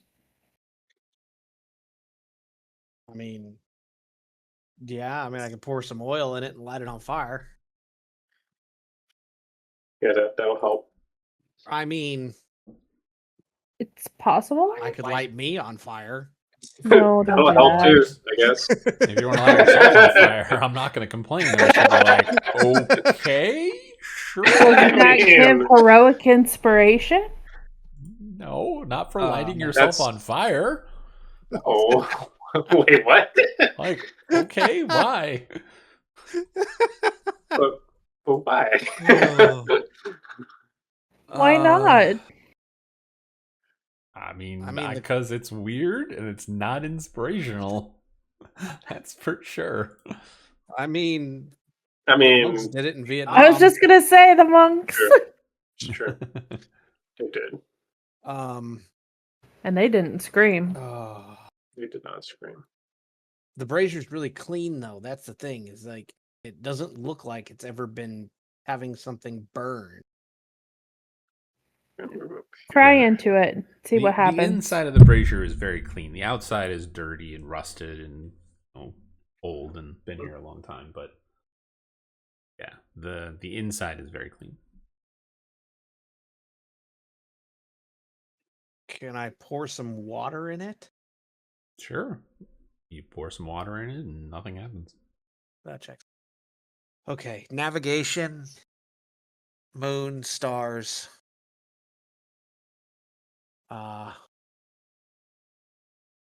Hermos, make an intelligence. Just a straight intelligence roll for me. Oh. Yeah, unfortunately, you're same Yeah. thing that Satlina figured out. Like, Yeah. Can we attune our brains together? No, unfortunately not. Something to do with. I have a sprig of mistletoe. Okay. Okay. Congratulations. What do you? Can do I with that? put that in the cauldron to see if it does anything? The brazier, you certainly may. It's filled with partially with water, but you put the mistletoe in and nothing happens. Fine, I'll take it back. I'm going to dump the water out.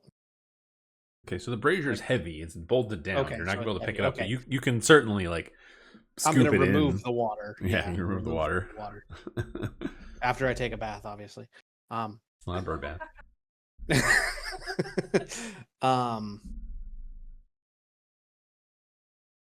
Can I put a piece of? I want to put a piece of silver in it. Ooh, make another intelligence check with advantage.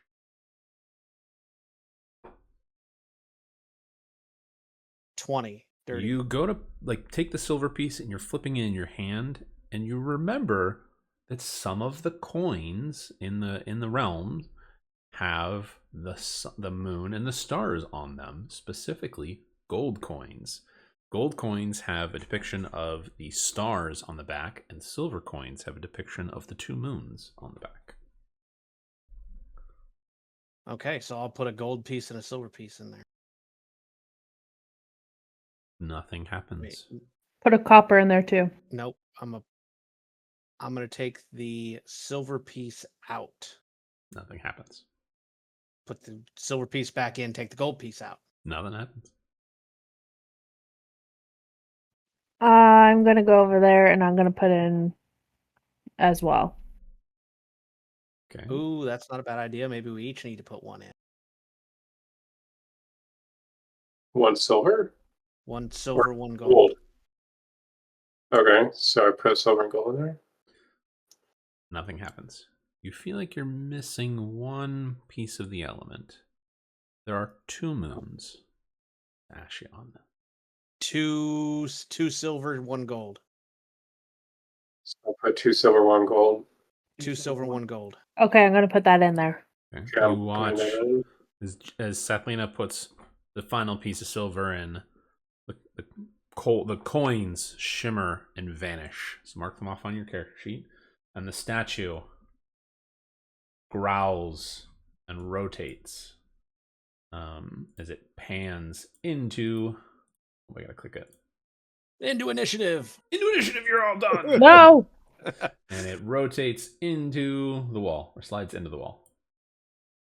Oh, good. Irmos, Opening the check door. for traps. Why do I gotta check for traps?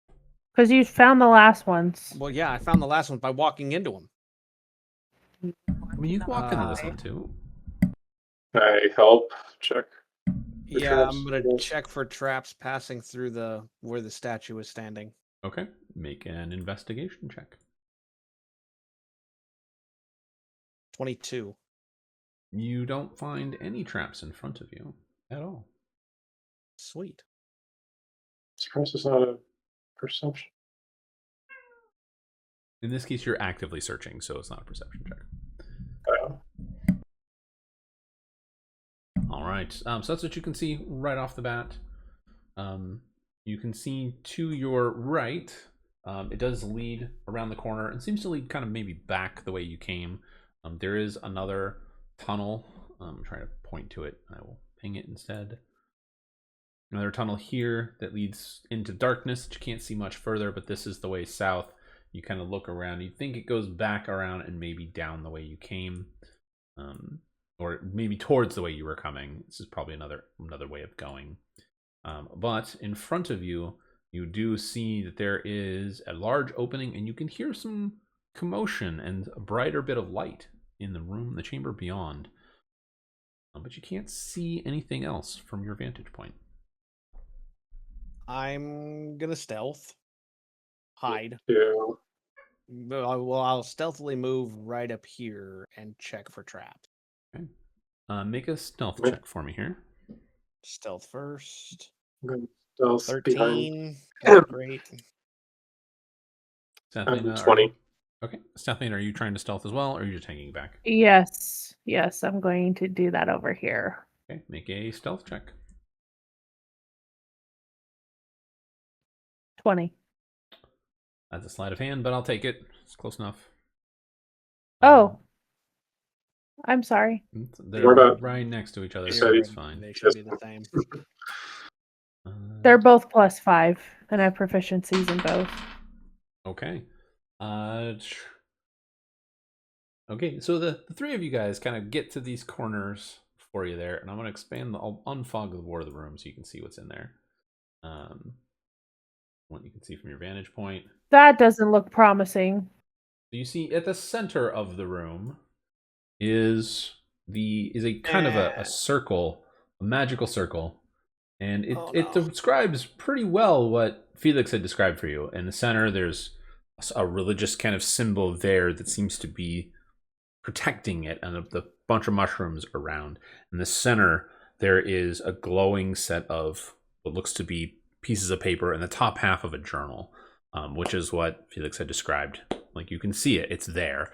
But as you are kind of peering around the corner, a 4 eye-stalked tentacle creature seems to be hovering about 3 feet up off the ground and looking down at a desk. And he seems to be muttering to himself. And one of the eye stalks turns and looks directly at the three of you. And he turns and he goes, "I see you!" And he turns and looks at you. I will show you what he looks like. He is a spectator, is the name for it. I got it right here. Linking it right now. Okay. Just the picture. No. That's all it is. Yeah, Gross. kind of looks like that. But he's. It looks like a beholder. It is almost like a beholder. It's a baby It's version of a beholder. Yeah, Not it's a really. baby beholder. Oh, okay. They're They not had one in beholders, Baldur's but Gate. they are, kind of. But he says, "I see you," and he turns. Like, one eye stalk turns, and the other 3 turn towards you, and his main eye just kind of keeps looking down. And he goes, "What do you want? Why have you come?"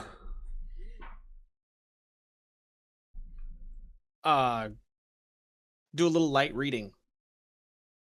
"Ah, you're in the wrong place for that. Go away." Well, I just want to borrow the book. "No, this is my book, my charge. You are not permitted." Pendant. How about we borrow the book "No and borrowing. give it back? No, there is no borrowing. There is no taking. Be gone. Leave, I say." And he turns Can I all just of his look at eyes it? towards you, and he flies. And he gets right into your face, and he goes, "I said leave. Go away." And then he flies back to the table. We have 3 pendants, right? Yeah. I'm going to put the pendant on. Well, you already are wearing the pendant. You're already. Yeah, we're wearing it. So. You had to be wearing it the I whole thought- time, or I'm going to start doubling your damage. Yeah. And that would be bad. No, I thought we were like he couldn't see anything. I was hoping he would recognize it. Oh, no. Like, this is not anything Felix described. You have no idea why this creature is here.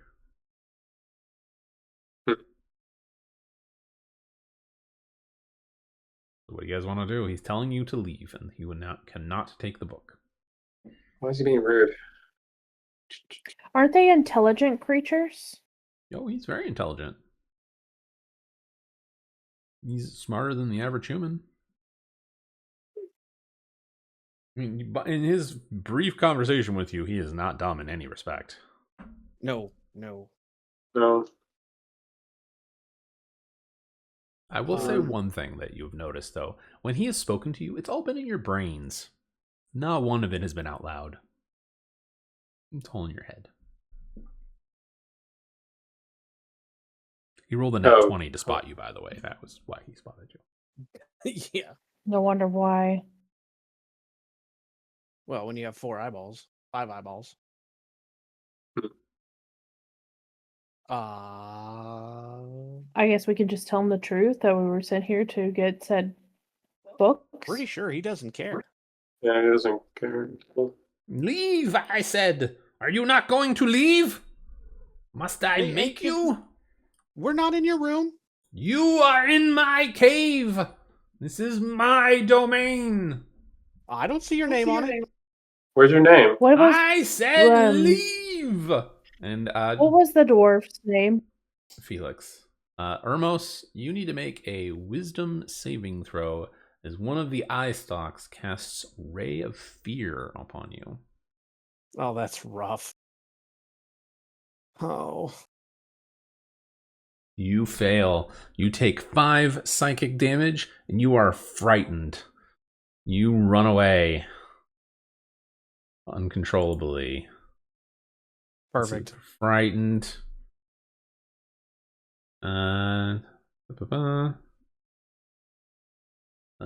Yes, you have the frightened condition, but I'm going to say that you run away 30 feet. So pick your direction. Look either back the way you came or a different way. I'll go back the way I came. 5, 10, 15, 20, 25, 30. Yeah. He goes, the rest of you, be gone as well, or I will make you go. And then he just, like, 2 of the eye stalks are just looking at you too. But that's it. Demetrius, What you was his name move again? to I'm there, and I sorry. need you to make a Constitution saving throw for me. 17. You are fine as a necrotic aura bursts out of the ground. You will take 4 points of necrotic damage. Okay. And So you watch. move. There are runes on the ground that begin to fade, and you are like, oh shit, move. And they disappear as you step off them. The spectator starts laughing. He starts cackling. Ha ha ha! Serves you right. Leave my domain. This is it. Your final warning. Or most you can turn around at this point. Dear spectator, was may gonna say, I ask did a he question? like cast fear on me? Like, what was that? Sure. Or most. I mean, it's Sathlina, you can ask him a question. Whether he answers or not is a totally different story. But yeah, ask away. I want to try to persuade him to listen by asking if he's heard of that dwarf, Felix, Oh, okay. as we were sent here. Yeah, go ahead and make a persuasion check. Okay. You say like, hey, we kind of hold your arms open, no weapons drawn, step into the entrance a little bit. Like, we just want to talk. Can we ask you some questions? Like, and he kind of looks at you for a moment, and he goes, fine. One of the eye stalks, the tendrils twists, and he was reading a book, and it closes the book. But he turns and moves towards you a little bit, and he goes, what? What is your question? If he will make you leave. You gonna ask him like, what's your question specifically? What he's asking? We were sent here. No, we can't hear you, or I can't hear you. I can't hear. We were sent here to collect some items by Felix, the dwarf, from about 90 years ago. Would we be able to collect only said items and then leave you in peace? I don't know what items you speak of. I have no idea who this Felix is. Or why he would send you to my cave. He just sent us on a quest for some notebooks that are over in the center. I mean, you look at the center, you see one of his eye stalks look at the center, and he goes, there are notebooks here. Yes, they are my charge, but you may not have them. No one may have them. They are mine. I must protect them. Would we be able to look into them? And of course, you would keep them. But no, you may not. For no one may touch them, not even me. How long have you been here for? He says 90 years.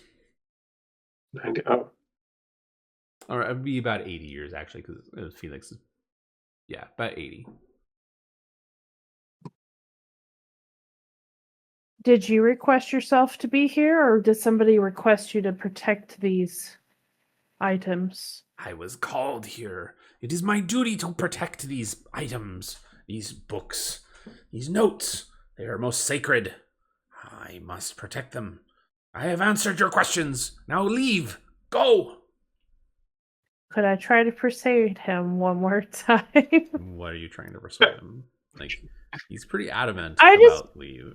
I know You and your higher about roll. to find out about his charge, who like basically left him there. Sure. If you want to ask him that question, you can. I'll let you roll persuasion on him.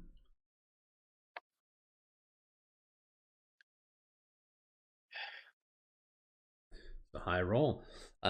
He seems flustered that you won't leave, and kind of flies up to your face and shoos you with his eye stalks, like, "Go, go, leave me in peace. I will not answer your questions." And then you ask him about, like, who, like, why are you here? Like, how did you get here? And he says, I was summoned here long ago. It is my charge. That is why I am here. This realm is not mine, but I am here for my 101 years of service. I must remain and protect, so be gone. Do not make me regret keeping you alive. Sathlina, go ahead and make an Arcana check for me here. If you're proficient with Arcana, you can make the roll at advantage. 17. Okay. I'll give it to you. Not going to get a ton of information, but you'll get some. Spectators, you've heard, are similar to other creatures that you've heard of called beholders, which are deadly, and the word you've heard of them is if you see one, run. There's no anything else, just run. A spectator, though, is kind of the weaker cousin of a beholder. Spectators are there to watch, to protect something. How this bargain happens specifically, you're not sure. You don't really recall. But the 101 years of service is the typical bargaining length. They're tasked to do a job for that long, and then they're done. They can go home. Can I attempt to hug it? It'd be a grapple check, so you'd have to make an attack on it to grapple it for a hug. But yes, that's what you want to try. How do I Why? do that? All right. Maybe it would be more. You step apt forward, to me. make a grapple check. So it's an attack roll. So it's a straight unarmed attack. So you got a 14. Okay. You managed to touch it at the very least. It is for, let's see, it'd be a grapple. Okay, so what's your save? So it'd be 8 plus your proficiency, which is going to be 2. Strength, so it has to be to 10. Try and back away from you. He's going to try and acrobatics his way away from you. He does. You rush forward to try and like hug it, and it wiggles out of your like grasp. It's slimy and slick, a little pointy, and you kind of like, ow. And he goes, what are you doing? Back, I say. Be gone. And we're in initiative. Sorry, we're in combat. Oh God. What were you trying to do?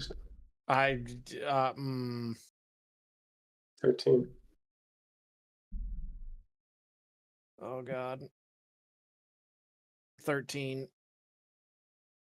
And I'm going to do uncanny. Uncanny run the Okay, fuck away, because that's probably a good Uncanny thing to do. metabolism. That gives me back my focus. Okay. And Well, what is that? It's called uncanny what? uncanny metabolism. Yeah, it's My roll initiative, regain expended, regain hit points. Oh, okay. Because it said it for damage. That was why I was confused. I don't know why it did that. It's yeah. Very strange. Okay, well, I mean, it gives you hit points back, but so that's fine. Yeah. One thing before we go any further, so this is something that will slowly start to happen as we progress through games. I will stop reminding you of abilities and things that you have. So you need to be aware of how your abilities work. I will correct you if you're using it incorrectly and I catch it. But knowing how your abilities work, knowing when to use them, etc., that's going to be completely on you guys.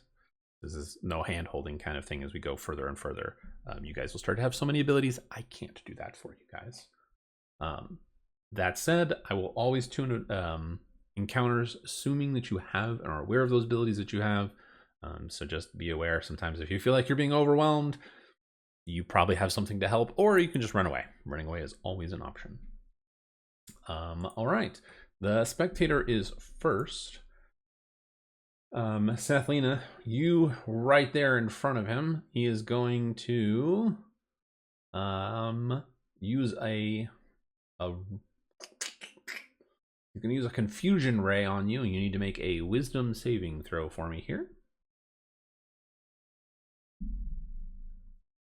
16. You succeed. The ray hits you and kind of just shrug it off. You're not confused. He kind of hisses at you. He does take his other eye ray stock is going to do paralyzing ray on Ermos. Rude. You need to make a Constitution saving throw. Crap. You failed. You take 5, or let me see. You don't take any damage. You are paralyzed. Perfect. And you can make a new save at the end of your turn. Otherwise, you are paralyzed for 1 minute. And that is his turn. All right, Demetrius, you're up. I'm gonna get up here, stab him with my maul blade. That is 19. 19 will hit. 12. All right, 12 damage. He is, of course, up and kicking.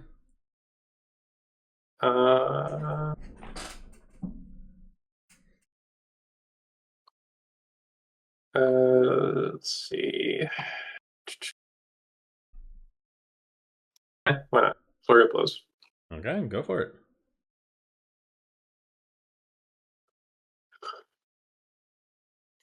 Okay. 13, and then 12. Unfortunately, both of those miss. You swing your punches, and he just manages to fly and float just out of the way. Just for context, the room here is a larger room. It is about 25 feet up to the ceiling. And he can fly. This is a note.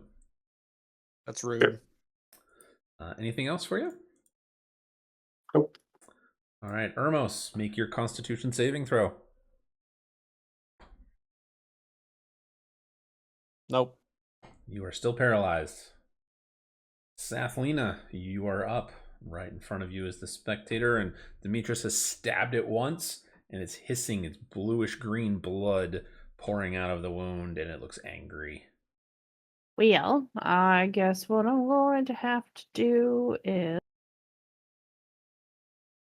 since it's so close to me, I'm going to do like the short sword and then my scimitar. Okay.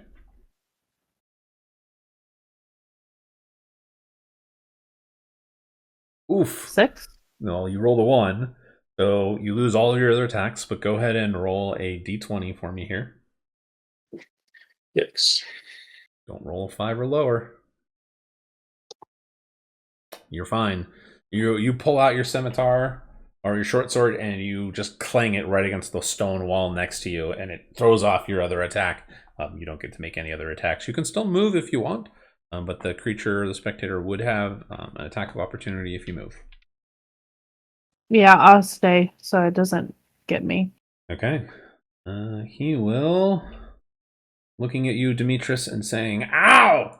That was rude!"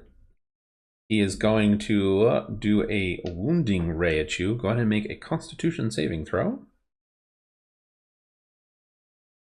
Oh, 12 is exactly what you need. So you take 8 necrotic damage because it was for it. It was twice that if you had failed. So take the success. And then his other eye ray, he is going to do, which is the confusion ray, or he did confusion last time, so it should be fear this time. Sathlina, give me a wisdom saving throw. Oof. All right, you take Rough. 5 psychic damage, and you are frightened until the end of the creature's next turn. Means you have disadvantage on any attacks on him, and you cannot move closer to him. But that is his turn. Demetrius, you're up. let's see. I'll just do maul plate again. I got 13. Oof, just misses. Bonus action disengage. Okay. 15, 20. Yeah, right here. Sounds good. Ermos, go ahead and make your Constitution saving throw for me here. 15. You double check, pull up the stats. Paralyzing. You are no longer paralyzed. Cool. But that is the end of your turn. That checks out. All right. That brings it to Sathlina. You are up. Again, you cannot move closer to him, and you have disadvantage on any attacks on him at the moment. But it's your turn. I guess a good time to run would be good now. You'd like to? If I put a spiny shield in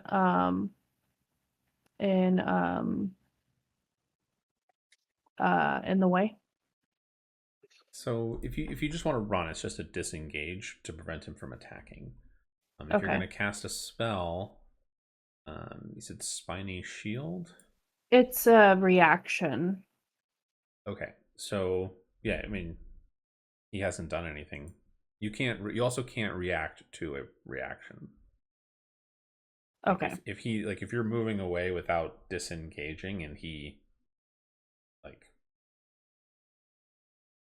I mean, I'll have to double check it, but in this case, I would say you wouldn't be able to, because thinking counterspell is a reaction. You can react to a counterspell by reacting to it. So Okay. I mean, so you just want to run away from him, essentially, just move away. Yeah. Okay, so just take the disengage action, and we don't have to stress over it. And you can move away, and he can't attack you. Okay. I don't know where that is. I'm looking for it. I thought I had it, but I don't see a disengage. It's just an action. It's like moving. Everybody has it. It's one of those features that everybody has. Yeah. With me, it's a bonus action too. Yeah. So disengage for you, it's going to be actions in combat is what it's under. So it's an action to disengage for like rogues and monks. It's a bonus action for them. I could spend a focus point and do both dash and disengage. Which is crazy because that's super fast. Yep. So where do you want to move, Sathlina? Okay. I want to move there. All right. He sees you running away, and he looks at you, and he goes, "Ha! I knew it! Cowards, run! Be gone from my place! Don't come back again!" And he's going to hold his action to use one of his eye rays to see if you come any closer. He is going to move be 15 to there, and he does move 15 feet up in the air from a white border, for he is flying up above. Demetrius, what do you want to do?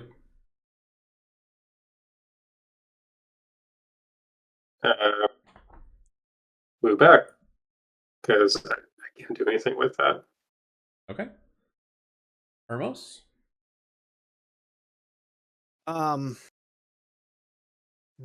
Alright. Cool. Sorry, I'm going to use my last healing potion to Okay. heal. I'm going to dash and run. Okay. Are you guys basically all running away, disengaging from him at this point? Yep. Yeah. Okay. We're out of combat. You guys can move wherever you'd like to, but I will put the Fog of War back up in that area. You're not sure what he does or where he goes, but he is gone. You guys are out of combat. Okay, we need the book. As far as he's concerned, we're gone now. Yeah, he's going to attack us again when we try to go in there to get the book. Right. Right. But if we hang out, take maybe a short rest or something, say right here. You hear this crunching noise as the statue slides back into place. That's fine. Fuck that statue. Yeah. I open again, so I can open that statue a lot of time. I You will pay the take- toll. Mhm.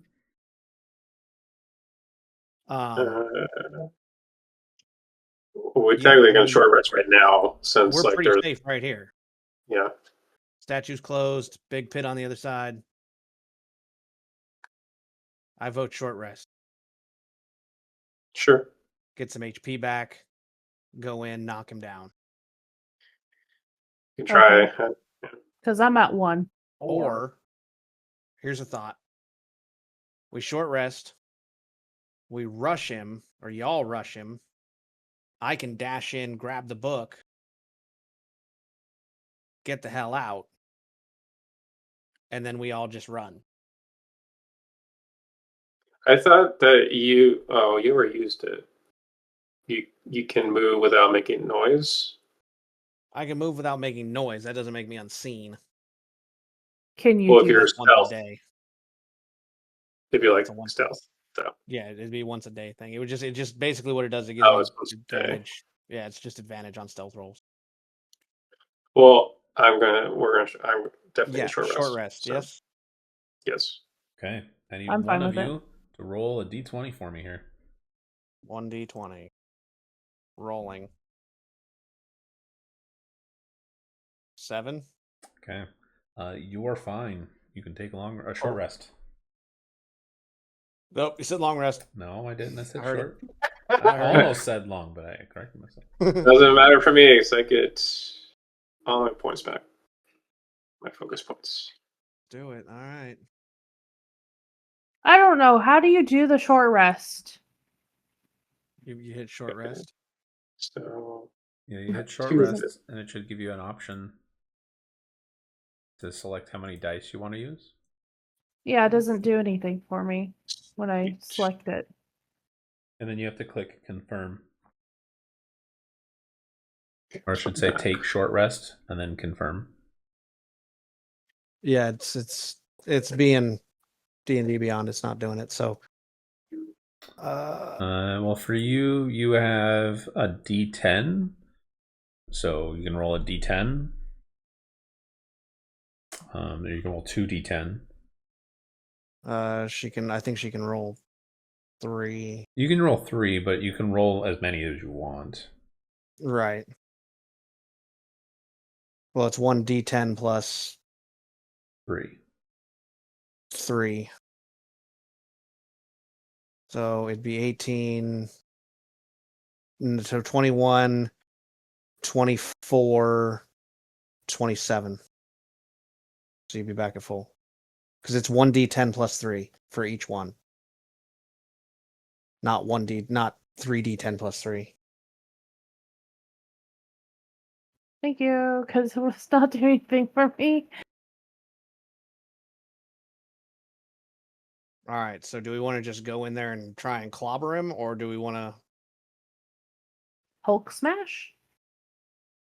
rush in there and distract him, and one of us dashes in and dashes out with the book? Well, he remembers I tried to hug him, so it wouldn't be a bad idea. Bueller. I'm okay with it. Sure. Okay. I don't know what else we could do. So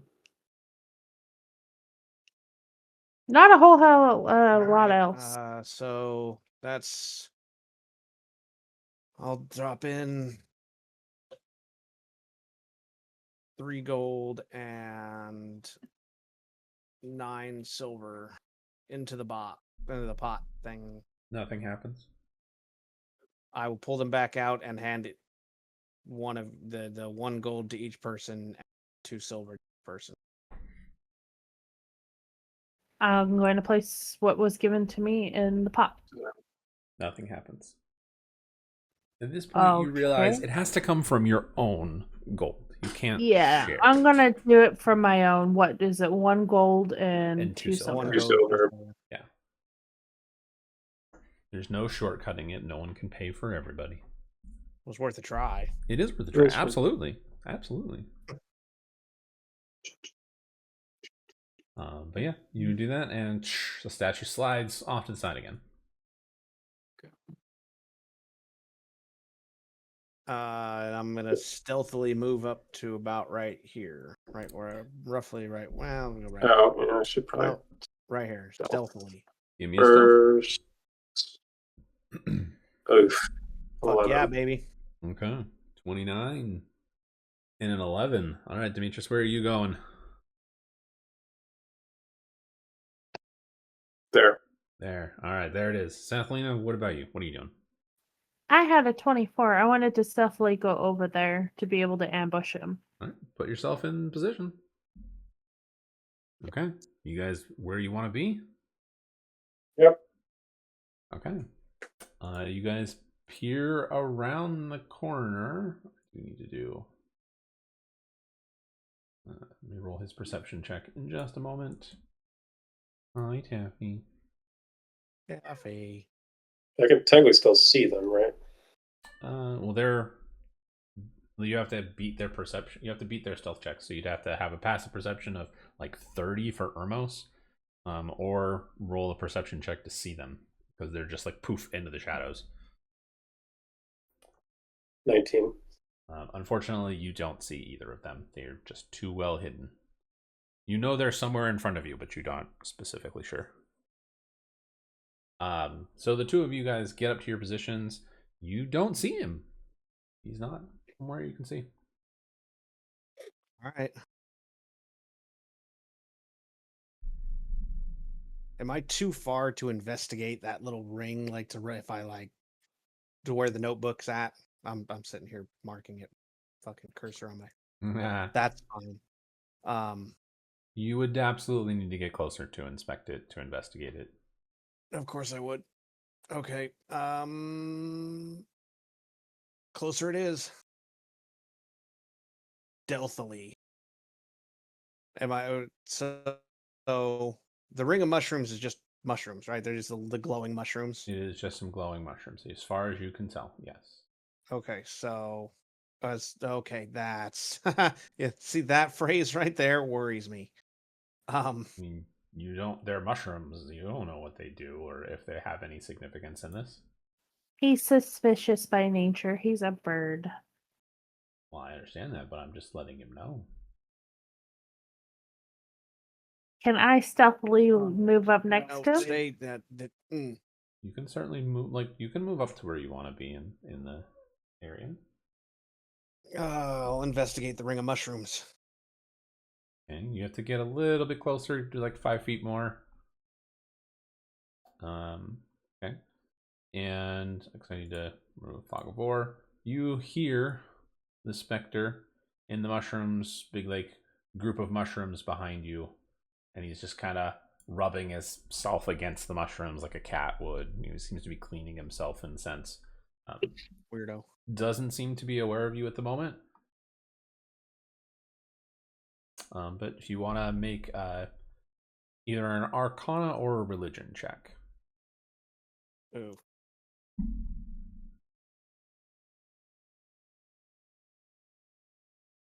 That tells me nothing. You're Cool. like, they're mushrooms. They're in a pretty mushrooms. circle. Yeah. Could I do the same thing just in case if it might work?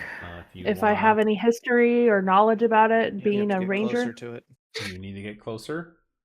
I want both of you also to make stealth checks for me here. You both have disadvantage on this because you are actively investigating.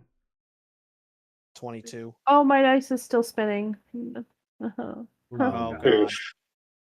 God. Okay. JJ, if you want to do a investigation, I'll let you do it. But he will hear you as you do this.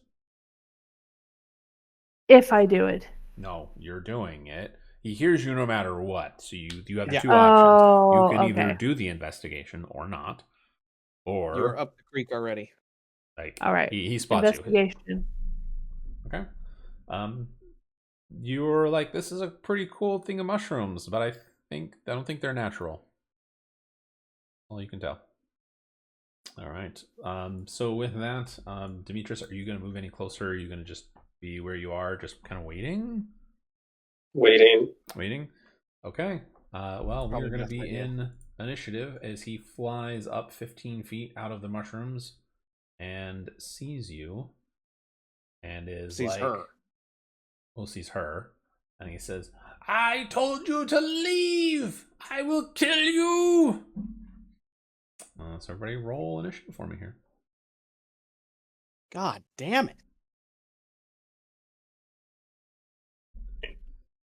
Damn, you guys are rolling low.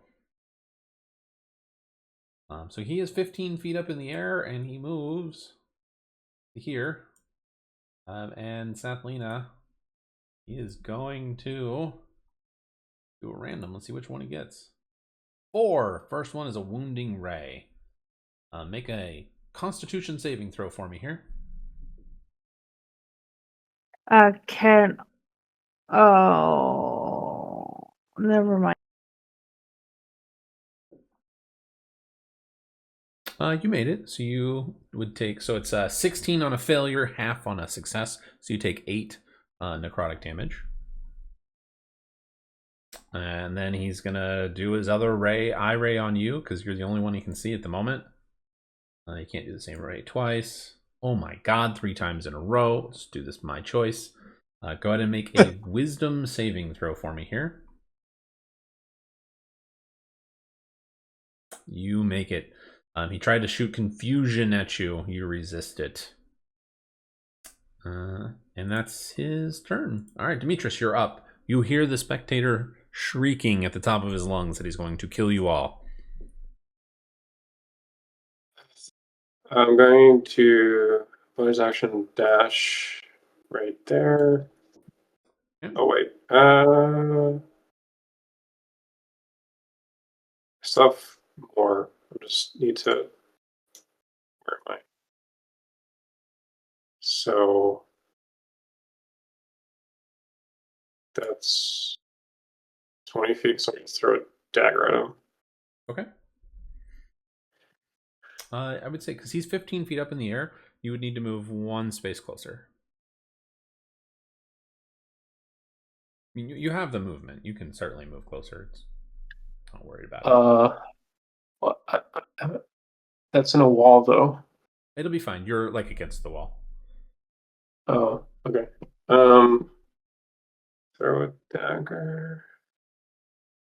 That's 14. Will hit him. 14 is what you need. Okay. 10. Oof. Nice hit.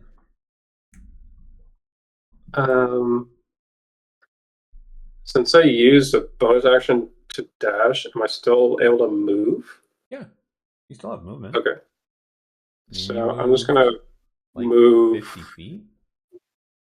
Yeah. Oh. Because you were. Well, I'm just gonna move out of his line of sight. Oh, okay. Yeah, you have enough for that. Okay. Yeah. I mean, he's got a lot of movement. Yeah, He's when no you branch. dash and He's got you're a lot a of monk, movement. you what, like 40? Yeah. Oh, that's right. At 80 feet. Yeah. I forgot because my regular movement's 40. Yeah. So Yeah, so you where got a you lot got of to movement. throw the dagger was like 40 or was it 50 feet. So you have another 30. So you went back another 10. You still have 20 feet of movement. totally move. Sure. I mean, he's no branch at 27 miles an hour. But, No, he's no branch. No one is branch at this point, but yeah, you got tons of movement. It's okay. It's totally fine. All right, Sathlina, it's your turn. The spectator has shot an eye ray, 2 eye rays at you. You just watched Demetrius run up behind you, throw a dagger, and the spectator is hissing in pain. But it's your turn. What do you want to do? I'm gonna do a longbow at it. Nope. Does 12 hit? 12 does not hit. Right through, in between one of his eye stalks and his face. It wasn't a one.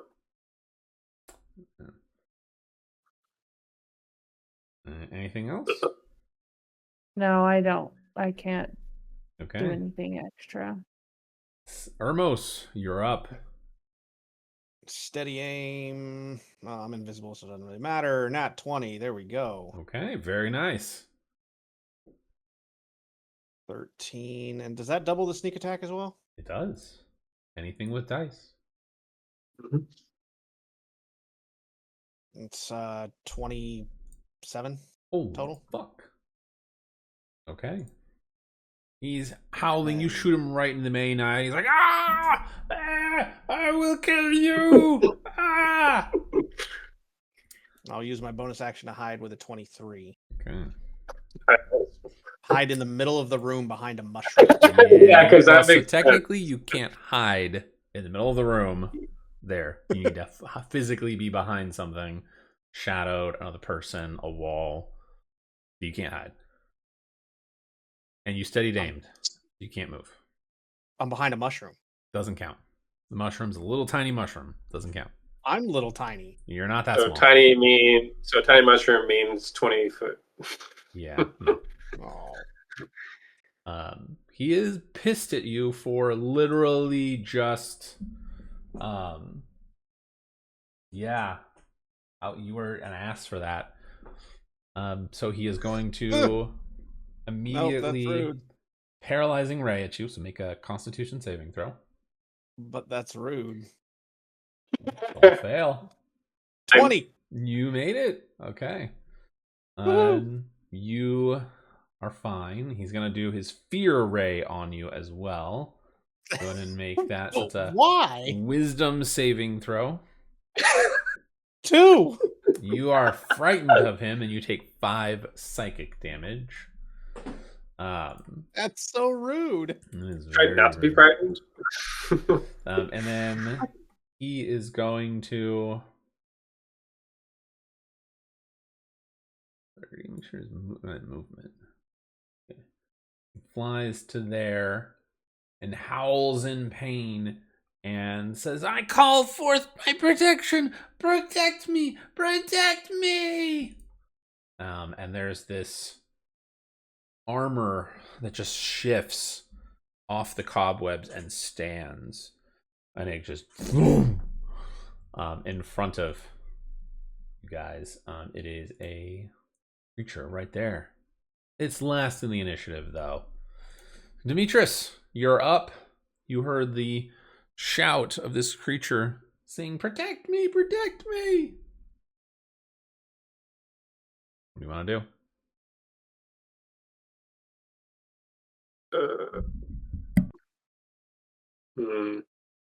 He's up in the air, right? He is 15 feet up in the air. Yes. So go here. Then there. So I'm gonna bonus action dash here and then to here. Okay. So one thing will happen. I'll let you know. I'll also let you do your movement stuff. So keep track of how much movement you have. You get to that's 50. Here real quick, and you go to step to here, and you hit an invisible wall, like boom. Oh. And it goes around the circle, so you can go around it, no problem. But it's just a physical barrier that's there. It's an invisible wall. Okay. So I don't know how that'll change your movement, but no, it's still 50 feet. Okay, cool. Because That should be enough to throw something. 20 Do feet. this. Let me see. That's the circle. That actually helps a lot. That helps a lot. Blue, invisible. Okay, so let's see. I'm gonna do Breath of the Dragon, which should have enough Okay. range. So 20-foot, 30-foot line. Yeah, if it's a 30-foot line, you'll be able to get him, no problem. It's gonna be So 5, 10, 20. It's like 25 feet roughly. Probably not even that. It's like 20 at an angle. yeah, I think it's 20. Let's see. Okay. So it'll be fire. So he needs to make a dex save. Okay. Is this a spell-like ability? So it's Breath of the Dragon, so Draconic Strike. It's part of my Way of the Dragon. So it's I would assume it's like a Dragonborn's breath. yeah, Dragonborn's Breath. That's basically what it is. Breath weapon. Breath weapon.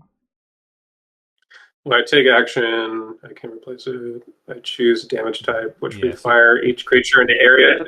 Dex DC 12, Dex save, 2d6 damage. So I was On a looking for fail, the kind of weapon. So it's an energy weapon. So it's not necessarily Yeah. magic is what I'm looking for. He has resistances to magic is what I'm checking for.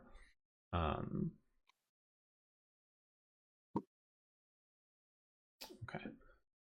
Dexterity saving throw, you said? Yeah. You got an 11, which is not going to succeed. So 2d6. 2. Oof. Ouch. Oof. Okay. 2 damage. I know that Okay. pain. 2 damage Well, is 2 damage. It's damage. So I still have 60 feet actually, because 30 feet from dashing and then 30 regular. 30 regular. No, 40. Yeah, so you have 80 my feet of movement in total from dashing. Yes. Holy fuck. So you did 50, I think, so you got another 30. And then another 40 from regular movement, though, because I still can move. Well, so dash just doubles your movement. It doesn't give you don't get 40 feet on top of what you have. You just get 40 plus 40. So it gives you 80 total. I guess right here, 30. Okay. That brings us to Sathlina.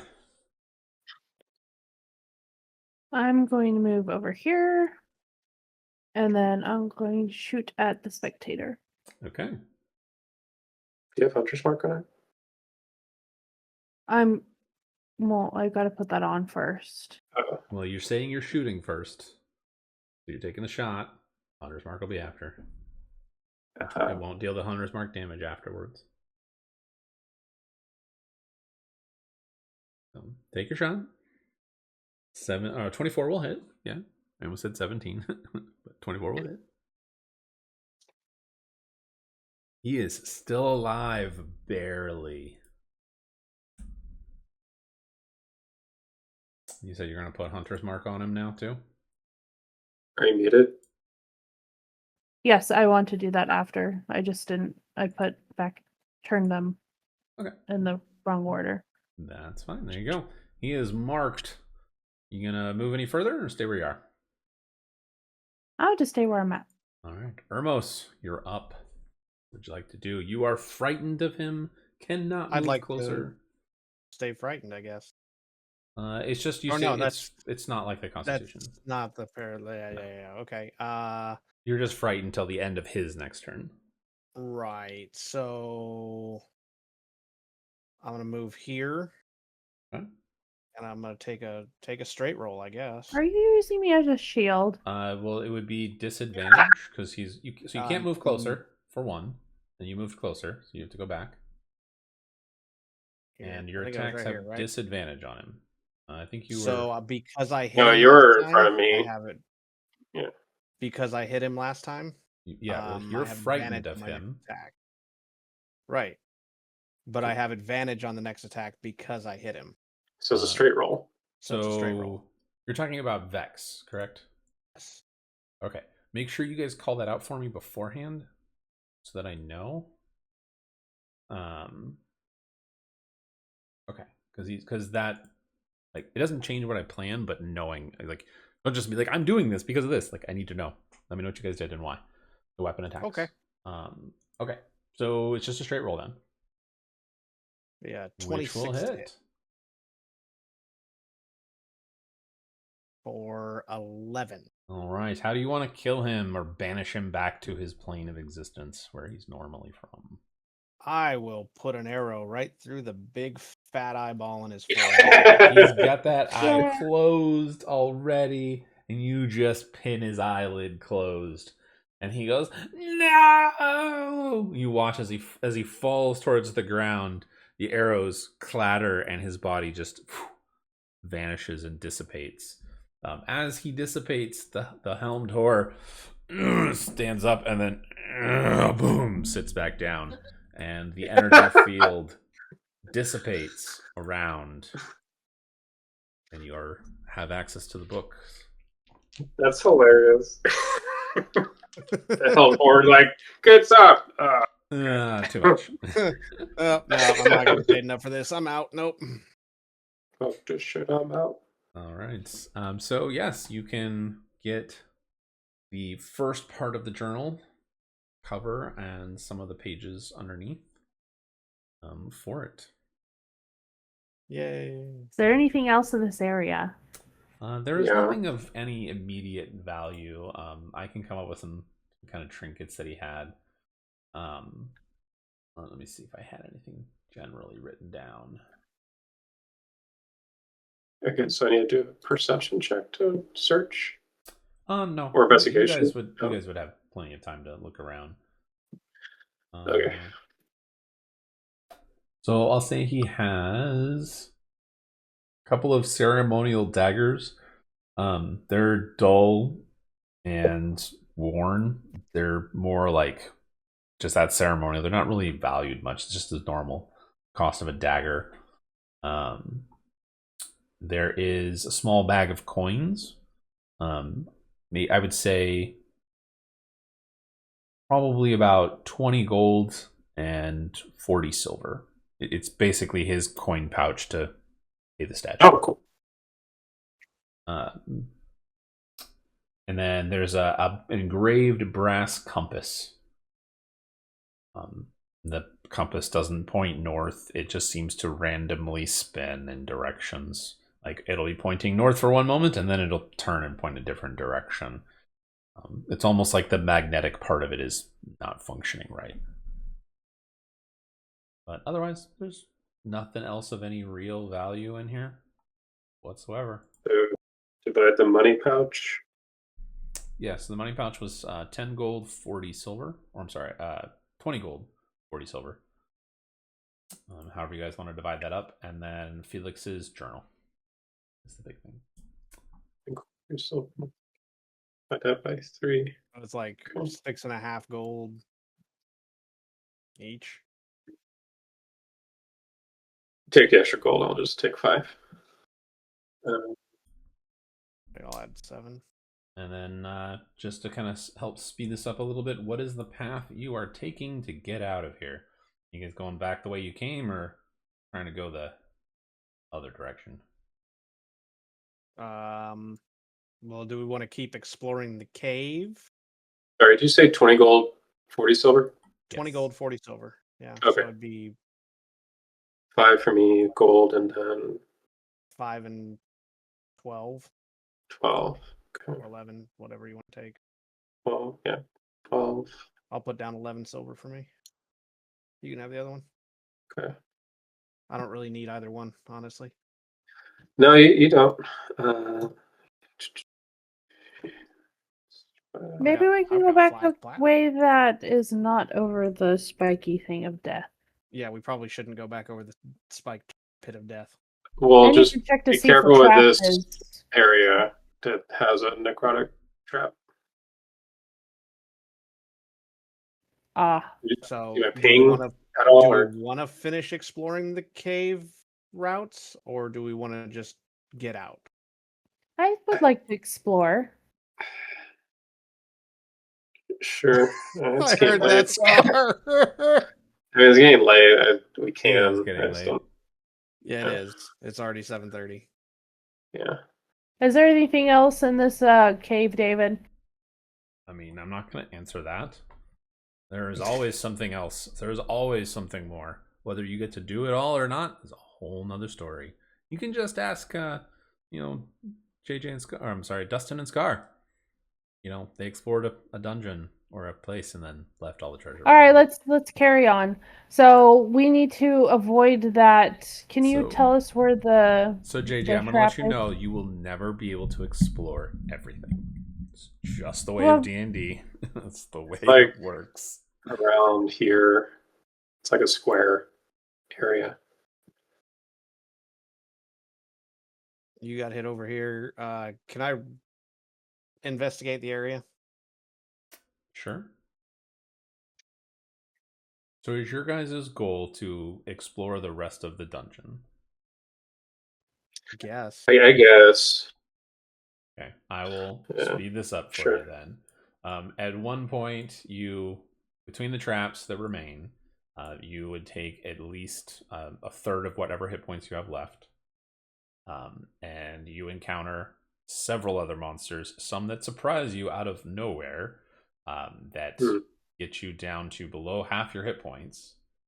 Okay. And you come to a group of tunnels that lead to a lot of spider webs and giant spiders that start to attack you. And at that point, you flee the fuck out of here because you're just low on hit points, low on resources, and are like, this is a bad idea. We can't stay. And so you Works for me. flee. Okay. Works for me. You guys, I will say, your character wise, you all know that if you had your friends with you, you might be able to accomplish much more. But also being much stronger and higher level would probably help as well. Again, I toned this down for you guys. So Thank you. but yes, congratulations, you found the first Right. part of Felix's journal. And you guys make it back to the bottom of the mountain, where you guys made camp before. It'll take about half a day. It's about 10 miles to get back to town. And you'll rest at the bottom of camp, so you can take a long rest. And then we will pick up there with you guys arriving back in town, and meeting up with Felix.